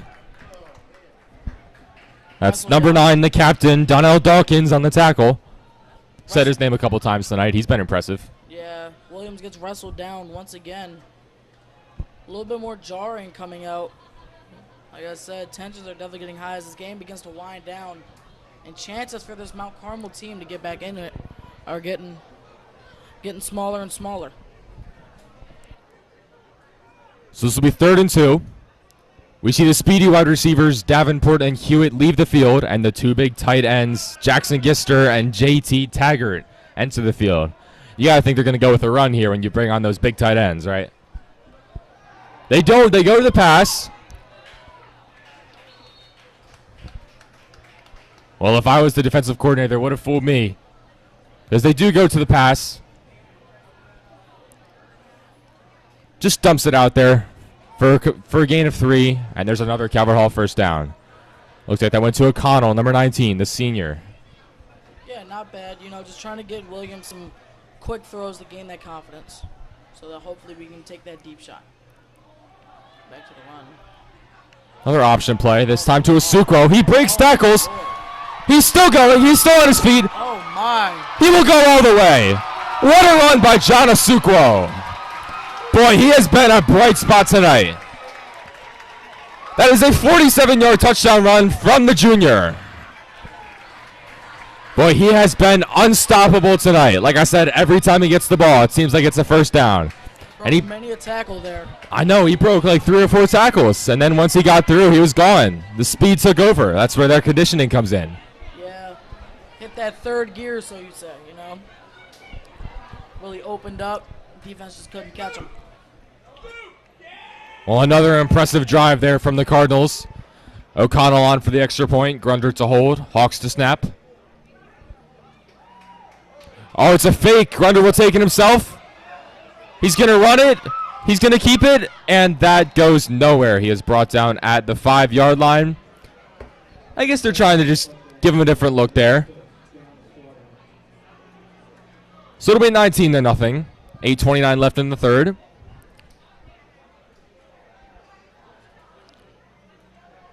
I guess they figured they failed the 1 2-point conversion. Try to get the 2 points back. But that did not work.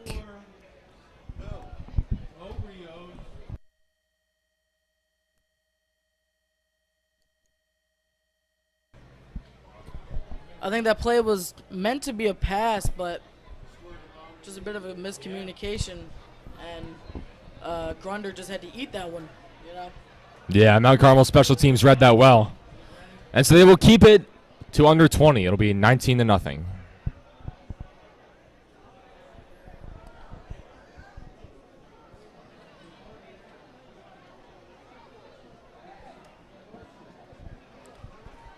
So O'Connell's on to kick. He will definitely get a chance to here. You cannot fake the kickoff.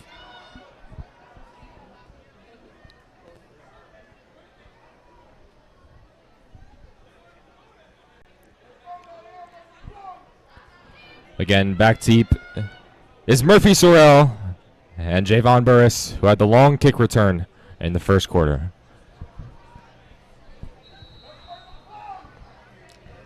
There's really no reason to kick it to Burris. They will kind of lob it in there, try to avoid either of them. It'll go to number 9. That's Donnell Dawkins. We said his name a couple times. Nice return of about 7. But the kick was so short that the Cardinals will get good field position anyways.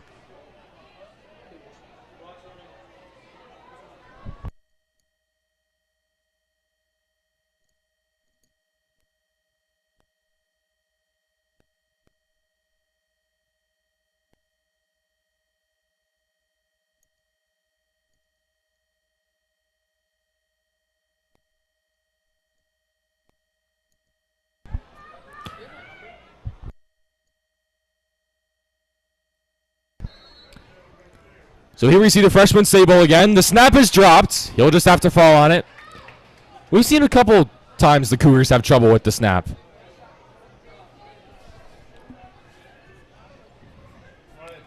But even if he fielded that cleanly, looked like a Nari Harrell. Another transfer was going to get him down, maybe even farther back than he fell on it. Tower Hall doing a great job of disguising these blitzes here.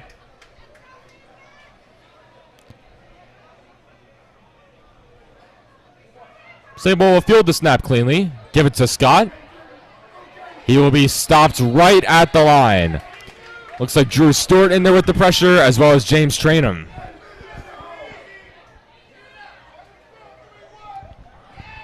Also looks like Darius Smith, the safety, running in to make the tackle. So we're 3rd and 13. Hebron will come in for the Cougars. You know, Calvert Hall has a lot of these safety linebackers, hybrid type of guys with Darius Smith and Kyle Green, who just are able to come up and make big hits, but also are able to drop into coverage. Yeah, they've been really effective here tonight. They give it to Hebron, who's been the 3rd down back, but he will be stopped after a gain of 1. There's Xavier Crum with the tackle, the junior linebacker. Yeah, and also Byron Baldwin coming in making another hit. You know, we're saying a lot of these guys' names over and over. It just shows the impact they're having on this game. And as we said many a time tonight, the Cougars will be forced to punt yet again. Chris Hewitt back deep. Seems like this Calvert Hall crowd's getting into it. Yeah, the crowd is certainly energized right now. 19-0 will do that to you. They get pressure. They cannot get a hand on Get it. it back to Hewitt. Let's see what he can do. He's got some room to run. Breaks a couple tackles. He's still on his feet. What a return from the sophomore Chris Hewitt. He'll get all the way to the 50. Showed that speed and athleticism there that we've been talking about and waiting on to see. I think it finally opened up there. Hopefully we'll see more of that throughout the game and definitely through the season. But Chris Hewitt has not touched the ball many times tonight, but when he has, it's always a show.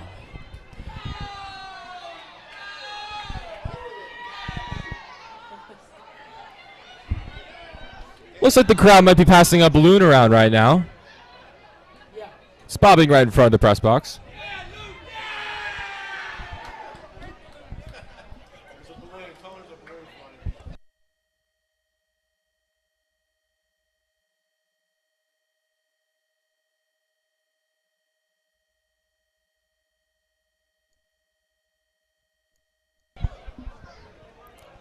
Of course, this crowd had to wait a good half hour for the Lightning to pass, but they are making the most of their time here.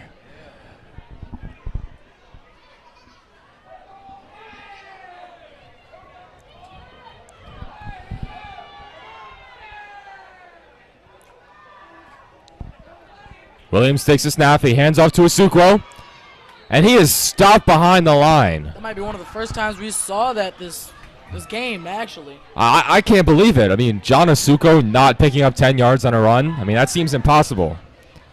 But it's a great job by Thomas Gibson getting in there to make the tackle there. So it'll be 2nd and 11. Loss of 1 on the play.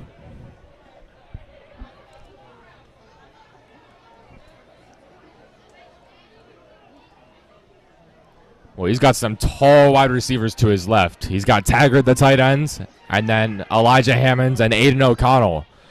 All three are 6'4" plus. He looks that way. He has to scramble, and he will be brought down from behind. Wow, what a play there. Looks like that is number 8, Caleb Pompey.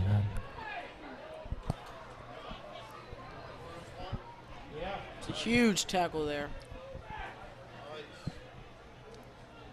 Well, that was impressive. I mean, it looked like Williams decided to scramble, and it looked like he might break 3 and, get a couple yards there. But out of nowhere, Pompey just dove on him from behind and brought him down. They'll say he gained 2, so it'll be 3rd and 9.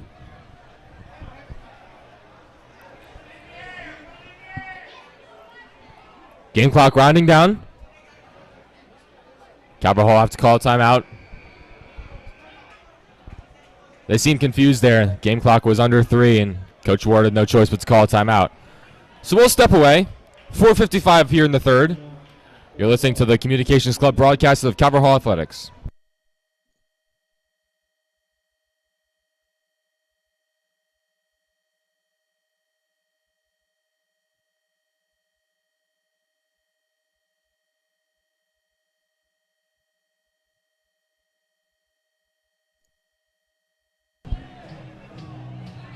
So after this, Calvert Hall will travel to Gonzaga in D.C. on the 1st for a highly anticipated matchup. And then they will return home to face the Friars of Archbishop Curley. Another B Conference opponent. That is Friday, September 8th, 7 p.m. here under the lights at Calvert Hall.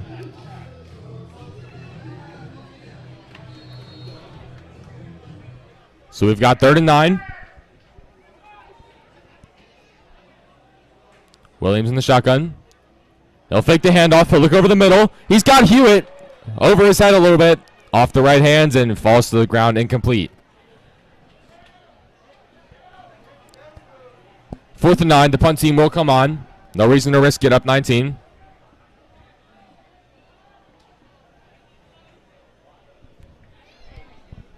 It would surprise me if they faked it. I'm telling you now, it would really surprise me if they faked it. But we saw them do it once before, so. Yeah, I mean, we saw it work in the Turkey Bowl. With Ricardo Cooper, who was back there to punt. A little blast from the pass. Yeah, that was a big play. Oh, what a punt there. That's going to roll inside the 10. It's going to be picked up there by Sands, and he has nowhere to go. Tackle made by Jake Stewart, getting all the way down there to the 10 and pinning the Cougars deep inside their own territory. What a punt there from Carter O'Connell.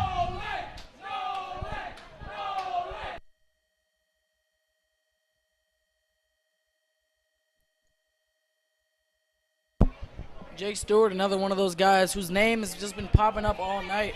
Already got a touchdown here and making a huge tackle on special teams. Yeah, Jake Stewart's one of those guys. You can't say he's a running back. You can't say he played special teams. He's just a football player. I mean, he'll go wherever you need him, and he'll hit hard, and he'll go for the ball. 1st and 10 from the 15. Sable in the shotgun. He'll look to throw. A rare occurrence. Pass complete on the right sideline. That's number 10, Javon Burris. Had that big kick return.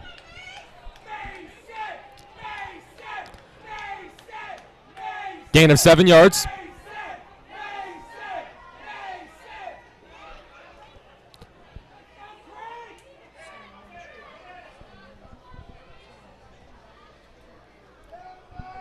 So it'll be 2nd and 3.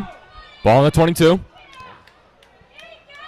They'll run it with Scott. He'll go up the middle. Looks like he got the first down there. Will they move the chains? Yes, they will. Scott lowered the shoulder on that one. Had to fight for those yards. Yeah, Will Scott's a big physical runner. He's 5'8", but 200 pounds. He's got a low center of gravity, and he's not afraid to dish out some hits.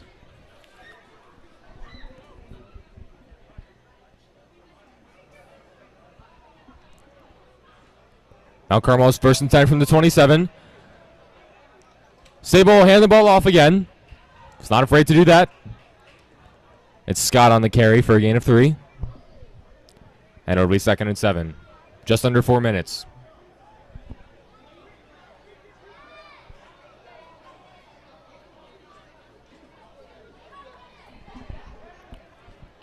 Quick snap. Ball goes to Scott again. He'll pick up 2. It looks like it'll be 3rd and 5. So if you're Calvert Hall, you really can't let the Cougars build up any sort of momentum here. So you really want to stop them here, force a punt or force a turnover here, score again, and then you can just kind of put yourself in cruise control for the rest of the game.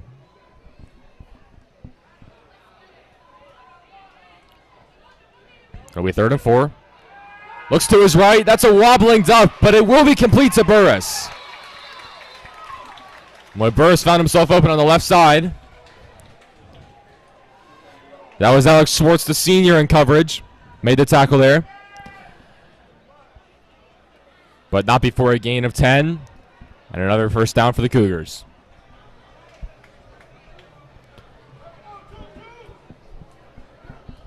First and 10 from the 48. Snap low. He'll look to throw again. There's Lavroni in coverage, and he bats it away. Great coverage by Gabe Lavroni. Well, he was looking for the tall receiver, Rideout. But that ball wasn't even high enough for Rideout. Lavroni easily able to swat that away, and it'll be 2nd and 10. Yeah, Lavroni being able to stay step for step with the MIAA B Conference 400-meter champion in track. That's a good accomplishment in itself, but being able to also turn your head and bat that ball away just shows the amount of athleticism and concentration in Gabe Lavroni. Well, Mount Carmel's clearly changed the game plan here. They're throwing a lot more, but they run it there, and Hebron will be brought down behind the line. That is Emily Dore again on the tackle. That'll be a loss of 2, and it'll be 3rd and 12. Well, they've thrown it more this half than they had the entire first half. Sable's not afraid to sling it. He's been hooking up with Burris a couple times, but when he looks for Rideout, he hasn't been able to find him yet. Well, that could be a dangerous connection if they ever work that out, because Rideout is huge. He's got to be 6'5 or 6'6. Yeah, looks like this Calvert Hall D-line's starting to wake up again, though, in this second half. Bring some pressure here. James Trainham bursts right through and makes the stop. That's another loss of 2. Boy, Trainham has been special tonight. He's made a couple of great plays. Yeah, like I said, play before, this defensive line is really starting to wake up. That dominance from the first half is definitely starting to show its head. Well, Calvert Hall able to force another punt here. The offense looks reluctant to come off the field, which is very understandable. They've struggled to move the ball all night, and their possessions have been rather quick. Hewitt back deep again. Seems like we'll get a timeout. Again. Yes, timeout called by the Cougars. The punter does not like that. He wants to get the show on the road.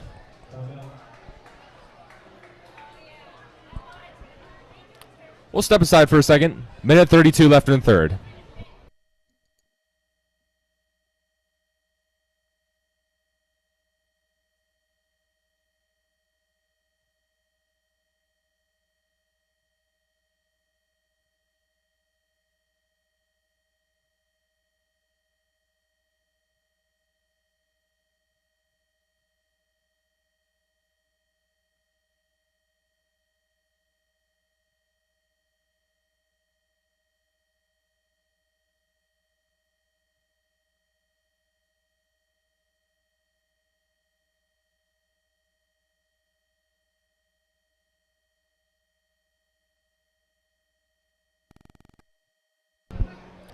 Back here at Russo Stadium, it'll be 4th and 14 for the Cougars, with about a minute 30 left in the third quarter.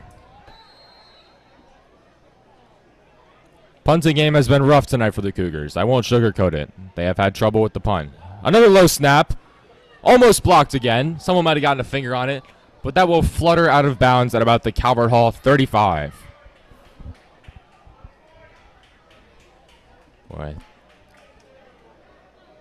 I will say this, there's been pressure on the punter every time he's punted, but he has been able to get it off most of the time. He hasn't had a block punt yet, and the only time he had to kind of run out of bounds at the 4 yard line was because of the snap. He just had to pick it up and run out of bounds, but he's been impressive at avoiding the pressure. Yeah, Calvert Hall has always been good at getting pressure on that punter. Flashing back to last year during that McDonough game towards the end of the season, Byron Baldwin got that block punt that changed the game and led them to that comeback that pretty much put them in the championship. So That's one of the crazier comebacks you'll ever see. yeah.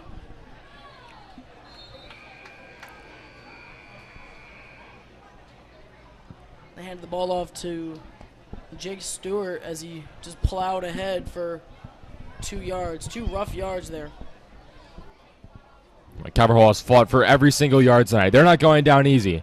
They're doing their best to get as much as they can out of every single time they have the ball, which is something you like to see early on in the season.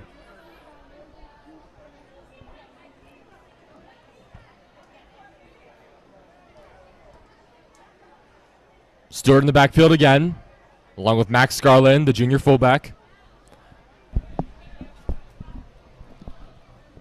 If I had to guess here, it'd be a run, seeing as they had their big back connection. Oh, and I'm wrong. Oh, that pass should have been intercepted. Boy, Joe Williams caught a break there. That was right at Josh Johnson, and he was not able to reel it in. Oh, that would have changed the momentum of the game right there. But instead, it will be 3rd and 7.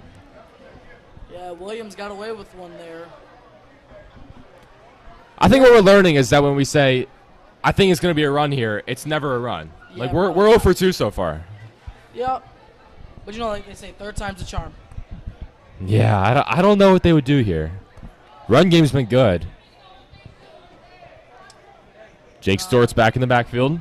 Trips right. I'd guess pass here. All right, you'll guess pass. Let's see if we can get one right. Motion Hewitt to the left. He will drop back to pass. Looks over the middle.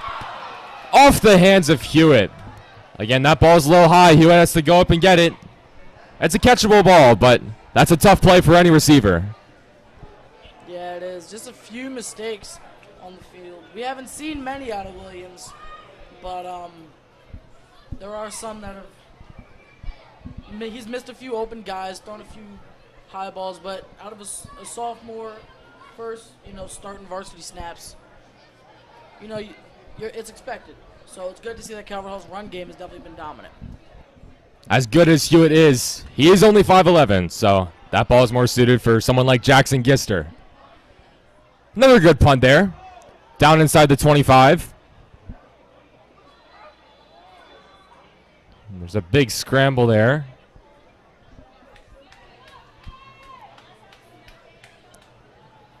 Looks like Mount Carmel will retain the ball. Just 17 seconds left here in the third quarter. Calvert Hall still leads 19-0.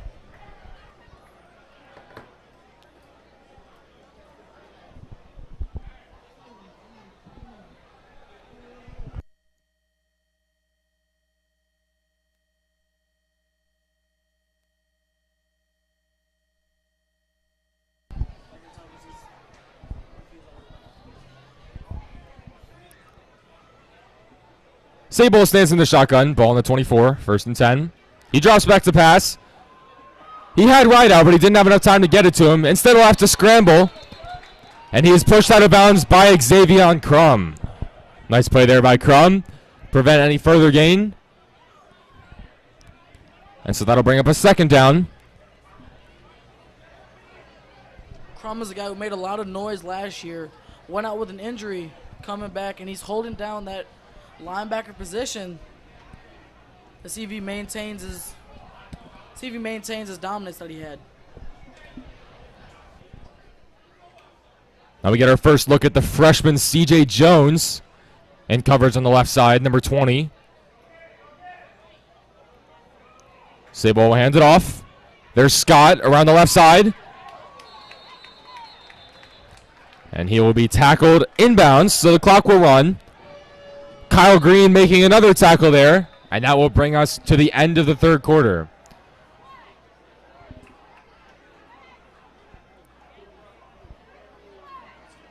Get a player down. Calvert Hall does have an injured player down the left sideline. Oh, this is unfortunate. Right at the end of a quarter, too.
As we get ready to start the fourth quarter here at Russo Stadium, scary scenes here.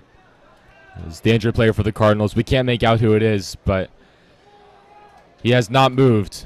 Coach Ward has come over now. So was athletic director, Coach Mulford. Yeah, they're going to bring over a cart for him. Boy, this is not good. First game of the season.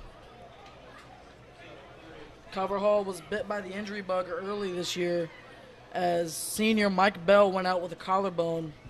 He will be back early in October, but, this is not what we want to see at all. Earlier in the game, number 52 for Calvert Hall, Laquan, he also went out. Yeah, Laquan Upshur, he went out earlier. He came back in, but this is not what you want to see.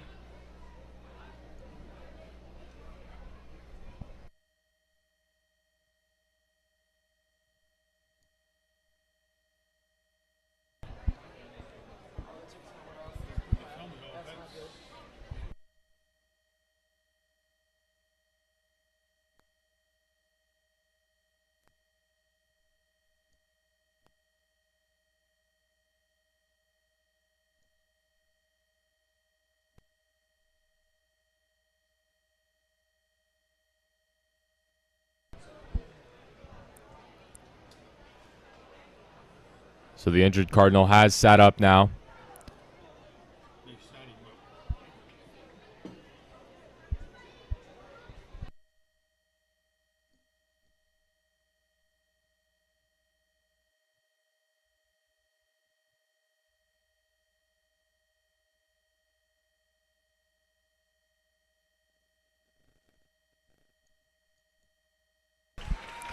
He will get to his feet now as everyone here at Russo Stadium gives him a nice ovation.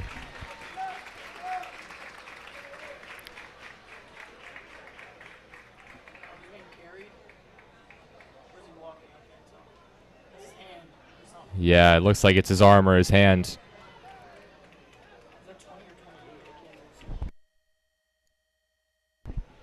And that is the freshman, C.J. Jones, being carted off the field. Well, you never want to see that happen to anyone.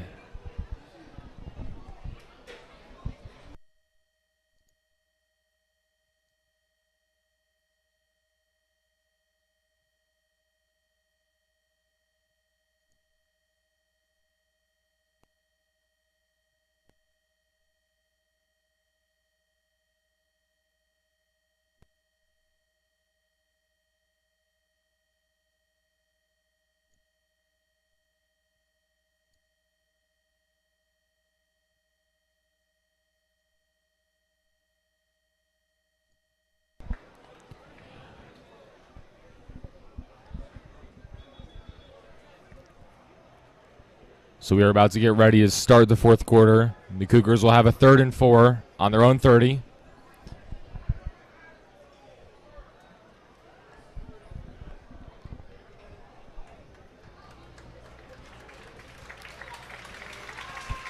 As Jones now gets carted off the field, you can hear the nice ovation for him. It looks like it's right arm.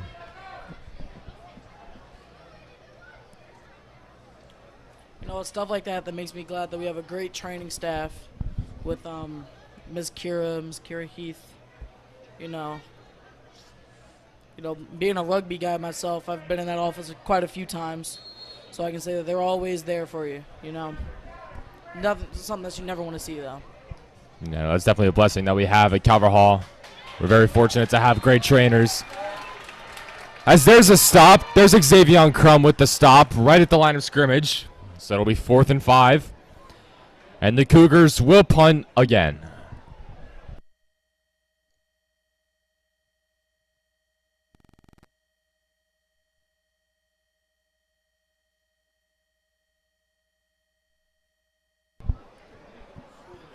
So it'll be Chris Hewitt deep again. If I'm Mount Carmel and I know anything about Chris Hewitt, I would try to avoid him. I would just kick it out of bounds. There's no reason to risk it. He's too much of a threat to, just to kick it right to him. And so that will be flag on the play. Looks like that is a false start on the offense. So that will back him up even further. Punter showing his dismay with that call. So it's now 4th and 9. Giving Chris Hewitt some even more room to work. Seems like this punt unit's seen the field more than almost the offense has, you know? Oh, again, they bring pressure to the punter. He will go down, and a flag will be thrown on the play. It's a really good punt, too. It's a really good punt, but a flag is thrown. And I'll be roughing the punter on Calvert Hall. I think there's a roughing the punter and a running into the punter. And one is 5 yards, and then one is an automatic first down. I'm not sure which one this will be. Okay, so this will be roughing the punter, I believe, which will be 15 yards and a first down for the Cougars. So they catch a break there. Again, Calvert Hall has brought pressure on the punter the entire night, and they get to him, but if you can't get a hand on the punt and you're that close to the punter and you hit him, they're going to throw the flag every time. Yeah, this coaching staff has been preaching, executing the little things and fixing those little mistakes, and that's one of them right there. I would imagine that, you know, that'll be brought up in a meeting.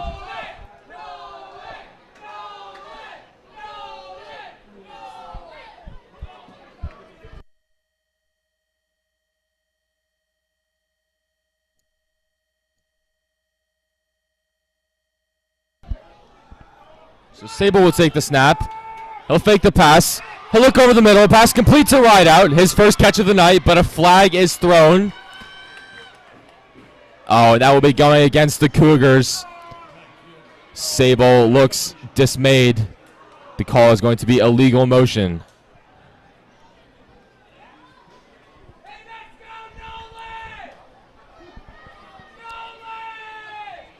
Again, Mount Carmel kind of hurting themselves tonight. We've seen that a lot. They've struggled with the penalties. And so they will push themselves 5 yards back. It's a shame, too, because that was a nice completion over the middle to Rideout. His first catch of the game. They want to establish that connection, but it will be called back for a penalty. So 1st and 15 from the 34. This time he will hand it off to Scott. And he will be brought down maybe after a yard. Another flag will be thrown. But in on the tackle is number 31, Jalen Mills, and number 50, Nolan Stragowski.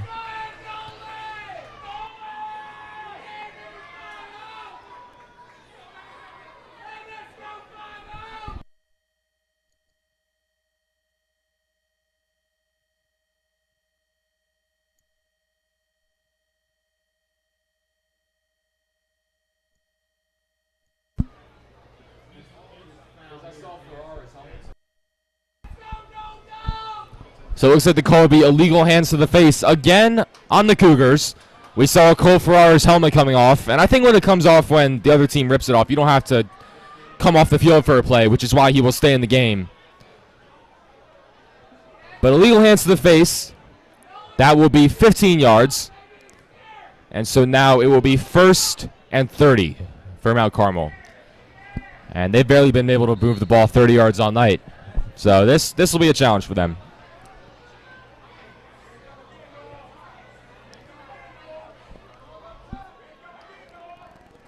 Sybil gets the snap. He'll just hand it off to Scott.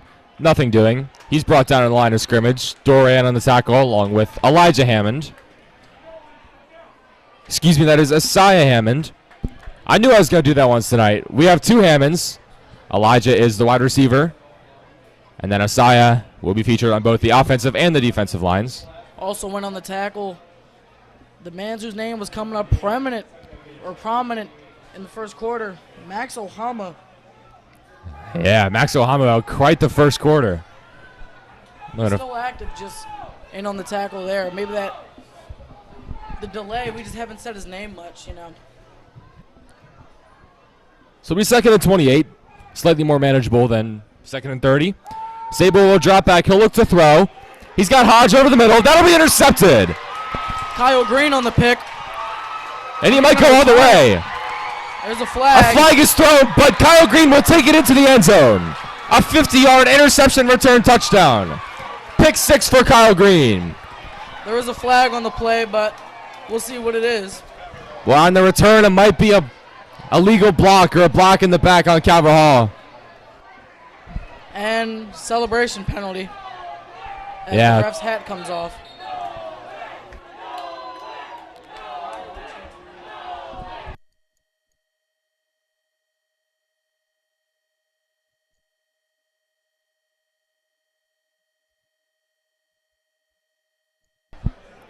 Well, we'll see what the penalty is on.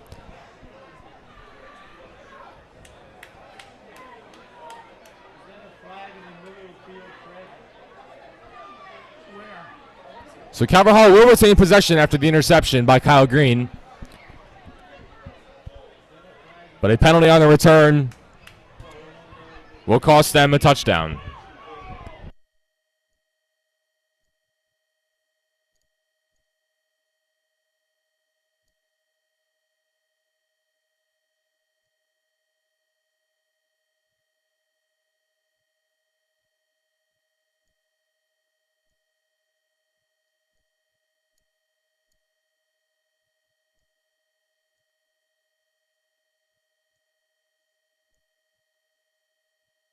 High school celebration.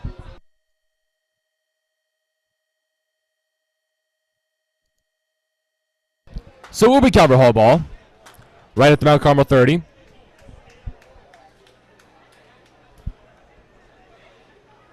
As J.O. Williams and the Calvert Hall offense will get good possession.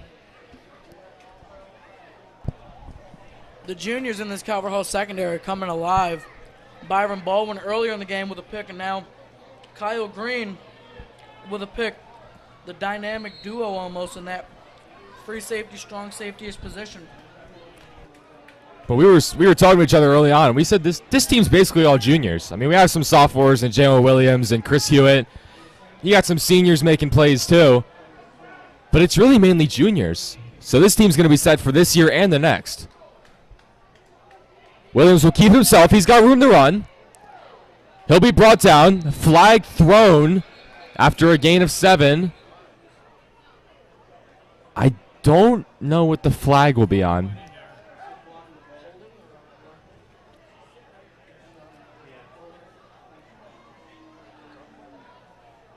All right, so that'll be against Calvert Hall. So that'll push him back. Negate the 7-yard run by J.O. Williams.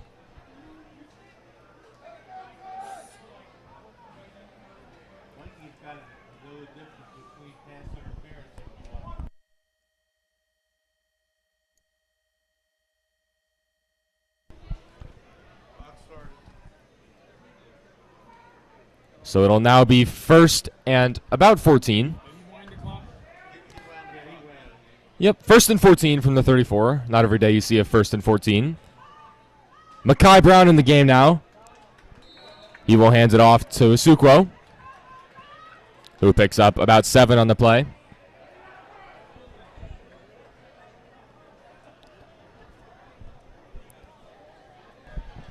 Asuko's been almost the workhorse of this offense so far.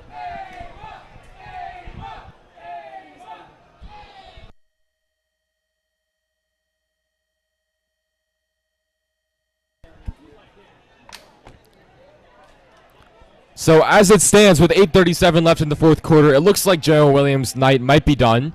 As we see Makai Brown in the game for back-to-back snaps. He'll drop back to pass. He'll dump it off to Isukwo.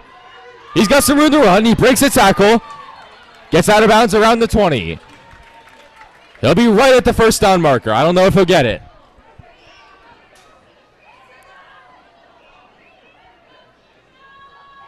And let's see where they spot it. They'll spot it at the 21.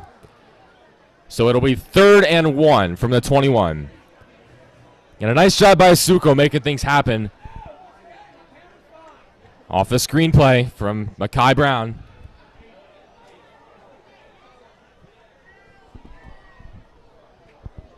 Caden Newsom also in the game on offense, the Holy Cross commit. He'll play both sides of the ball, primarily a defensive back. He's out to the left. They've got trips to the right. Makai Brown flanked by Isukwo. He gives it to him. Can he get the yard? He is still pushing. The ball pops out. Still loose. It looks like Calvert Hall picked it up, and that is past the line of scrimmage, so that should be a first down. That is number 78, a junior transfer, Andres Alvarez, who falls on the ball. And so I don't know if Asuquo got it on the run, but the fumble pushed them over the edge. So it'll be another first down in the red zone for Calvert Hall.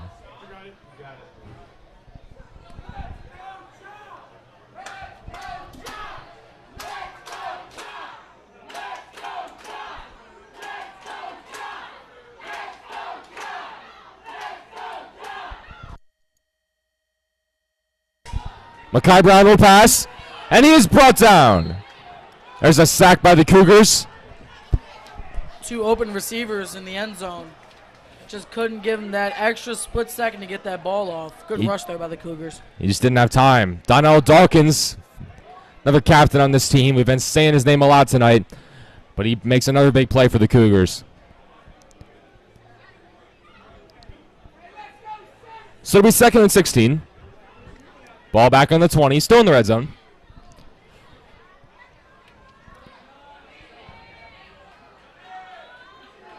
Again, Newsom, the lone receiver on the left. He'll give it to Asuquo. He runs up the middle. He's got the first down. He will get all the way down to the 3-yard line. Boy, John Asuquo has been the highlight of tonight.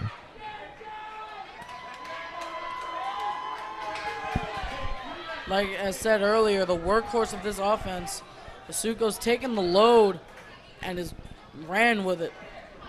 You know, one of the question marks this year for the Cardinals was, how's the running game going to respond? Because they lost DeJuan Dorsey and Daniel Harper Jr., who both went off to play football in college because they were seniors. But John Asuquo, he's been the bell cow back so far for the Cardinals. Some chance of give it to John. Will they comply with the fans? Flag is thrown. False start on the offense. So that will push him back.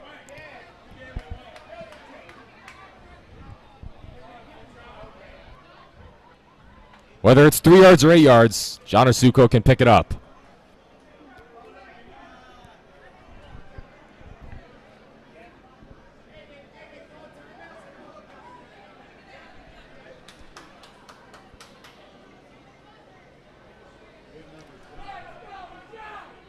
Asuquo is not a massive back. He's only 5'7", 155. But that's kind of like DeJuan Dorsey we had last year. DeJuan was very small. He was 5'6", but low center of gravity made him hard to tackle. There's another flag on the offense. 2 in a row. Coach Ward's not going to like that. Yeah, as stated earlier, Coach Ward came to this game preaching about the little things and the little mistakes and trying to fix those. So definitely some things to improve on in practice, especially with Gonzaga coming up next week. Yeah, that'll be a challenge. Of course, Gonzaga is a noted producer of talent in the area. Heisman Trophy winning quarterback Caleb Williams, a recent product. Calvert Hall will call a timeout here with 5:43 left in the fourth.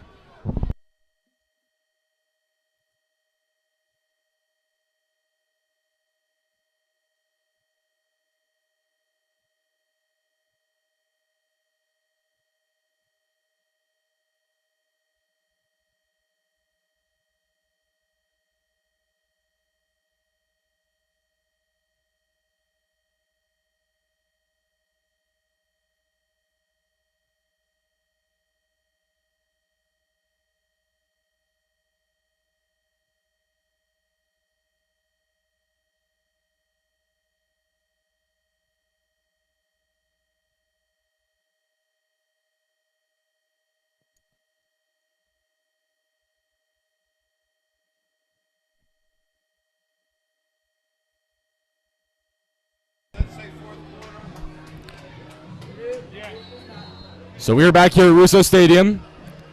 It'll still be 1st and goal, albeit from the 13 instead of the 3. Brown will fake the handoff. Look at the end zone. He's got O'Connell. Touchdown Cardinals. First passing touchdown of the night goes from Mekhi Brown, the junior, to Aiden O'Connell, the senior, making his first catch of the game. Nice route there. O'Connell's got some size. He's got some speed, too. He also runs track. So Will's able to run a little post across the middle. Brown hits him in stride. Cardinals will take a 25-0 lead.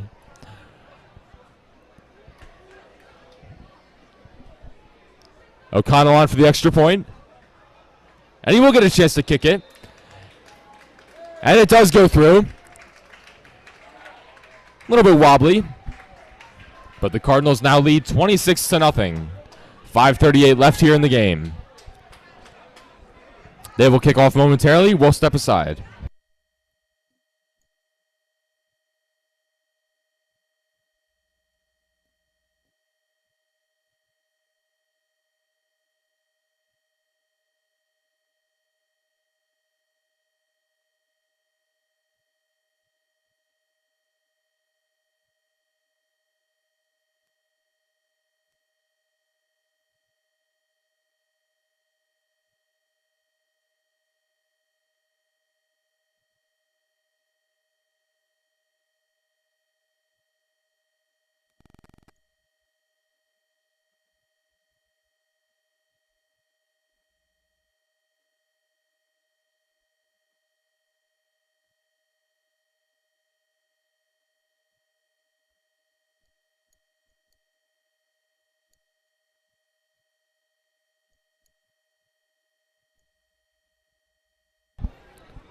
So O'Connell here to kick off.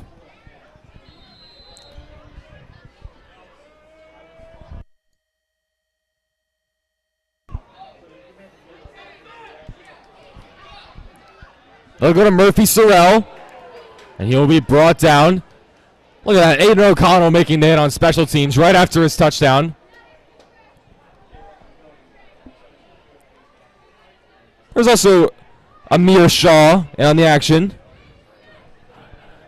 Another transfer, another junior. Shaw will come right back out to play defense.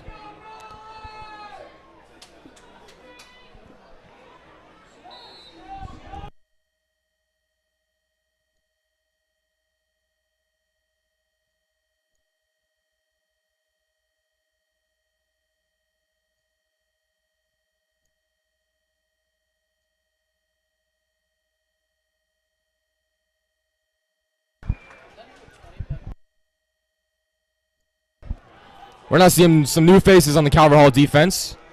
Amir Shaw, who I just talked about. Cruz Fleet, the freshman, in coverage on the left side. C. Mason Krankowski out there. Another junior. Harrison O'Connell, the sophomore, brother of Aiden O'Connell. Malone in back in quarterback. He's got a man. It's a Calvert Hall man, and that is dropped. That is Cruz Fleet. Well, it's almost like Malone forgot what team he was on, because that ball was picture perfect to Cruz Fleet on the Calvert Hall defense. Yeah, great ball, you know. For a second, it looked like it was maybe 12 on 10, you know. Yeah, he'll come out of the game after that. That was his one play. And now Sable's back in. He's alone in the backfield. Takes a snap, drops back, looks to his right. Wow, he overthrows everyone there. Again, the closest man is a Calvert Hall guy, number 28, Amir Shaw. I'm telling you, 12 to 10. Do they have like red alternate jerseys that we don't know about? Could be. You know? Could be.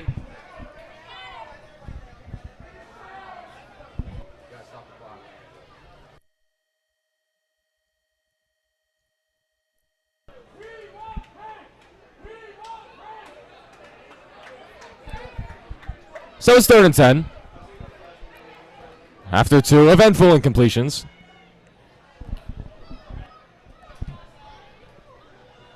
Sable will just hand it off now. And he'll be stopped, but he'll keep pushing. Krankowski got there first, and then Harrison O'Connell finished the job. So it will be 4th and 6.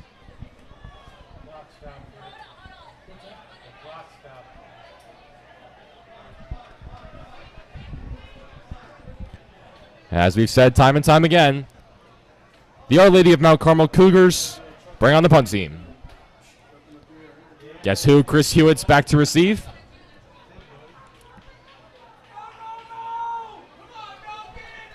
This Cougars punter is receiving some great reps tonight. Yeah, he's definitely getting his practice in. You know what I've also seen? The snaps have been getting better. Early in the game, the snaps were bad for the punter. Yeah, that was pretty good. That'll go out of bounds right around the 42. I have seen some improvement on this side of the field. But for the rest of this Cougars team, it's been pretty much a stalemate between great play there, the 2 steps forward, 5 steps back. Yeah, penalties hurt also.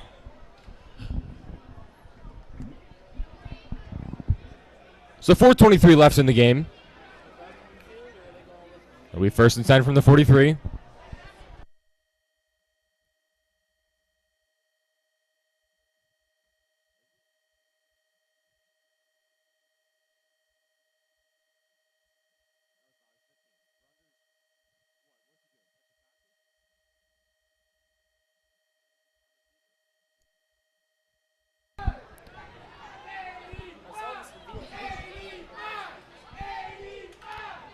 Makai Brown back in the game.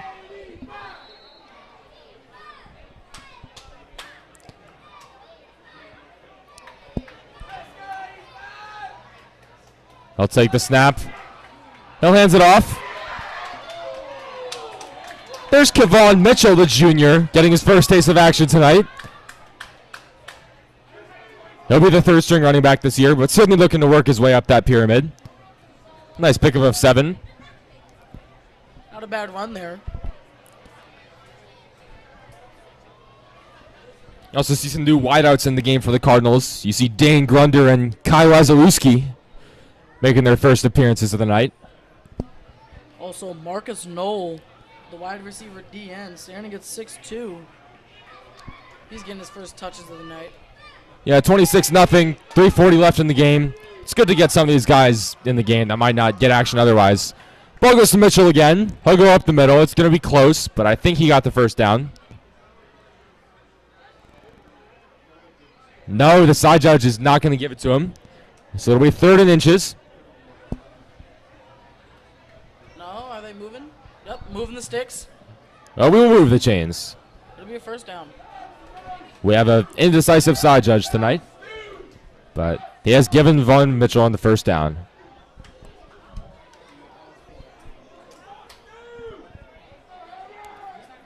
And now we see Harrison O'Connell, who was just in the field of free safety, in her running back.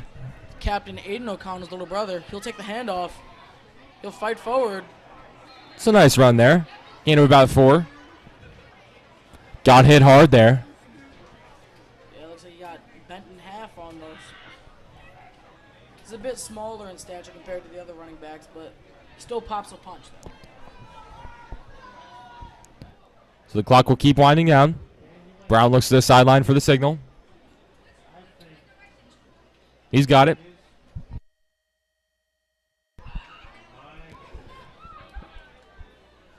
We wind under 2.5 minutes here at Russo Stadium. Brown in the backfield with O'Connell again. He'll give it to him. Harry O'Connell up the middle. He's got a first down, and he will go down. It's another big gain for a Calvert Hall running back. Looks like he went almost into a baseball slide there. Awkward tackle, but still picked up the first down. Yeah, I guess Calvert Hall wants to run as much time as they can. They don't want to score too quickly. They just kind of want to wrap this one up. They're transitioning through their running backs here.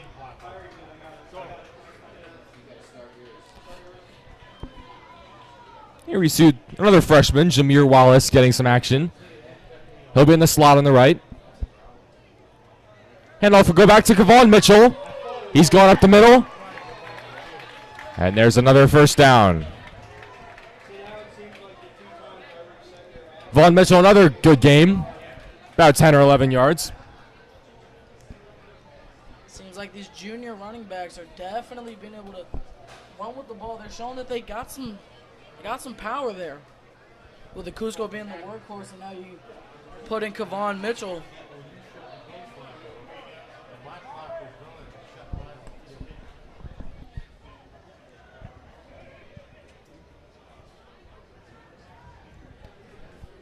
First and 10. Creeping under a minute left. High snap. Brown corrals it. Gives it to Mitchell. He'll push up the middle. But he'll be brought down after a gain of 3. Number 30, Andrew Smith on the tackle.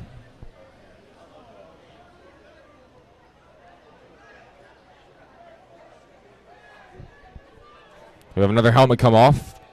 Charles Menace of Mount Carmel.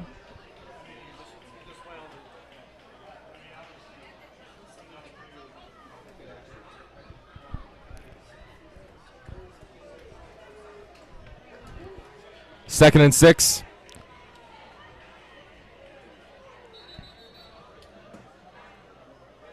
Timeout called by Calvert Hall.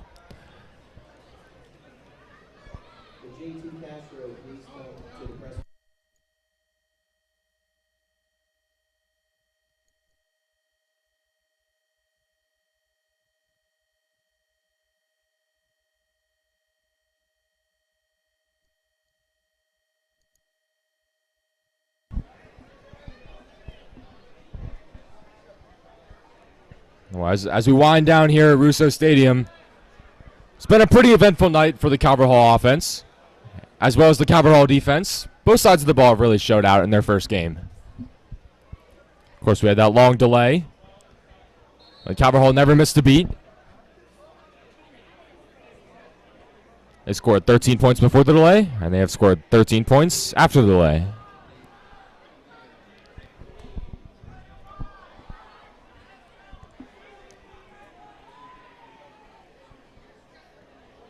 So you wonder if this might be one of the last plays that will run.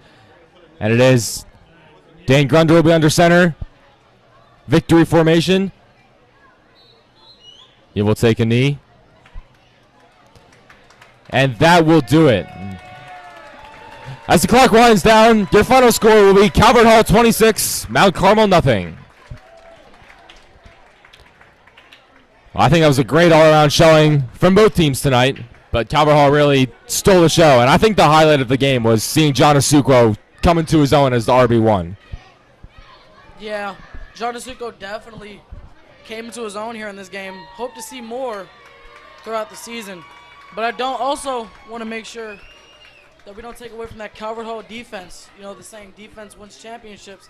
And if they can keep up the dominance that they showed tonight, I think that they will have another championship run, you know. Byron Baldwin, Kyle Green coming up with big picks here, and Gabe Lavroni in coverages. You know, whole Calvert Hall defense coming up making great stops. I think we have something special here. I think we have something special here this season. Hard to find a lot of flaws tonight. Very successful first night for the Calvert Hall Cardinals football team here in 2023. Emily Dorr, captain as a junior, will lead the Cardinals off the field and to go celebrate. The fans have stuck around, which is a good sign. We've had a pretty consistent crowd the whole night, apart when everyone had to leave for the lightning delay. As we finish up the handshake line, we'd just like to say thank you to everyone who tuned in tonight. We've had just about 550 people tune into the live stream, 53 right now. So we want to thank everyone who tuned in to watch. Please keep on supporting. Please keep on coming to the games. Calvert Hall's next game will be September 1st at Gonzaga, and their next home game will be September 8th, 7 p.m. here at Calvert Hall against Archbishop Curley. I've been Peter Kelly. I'm David Soden. We are signing off.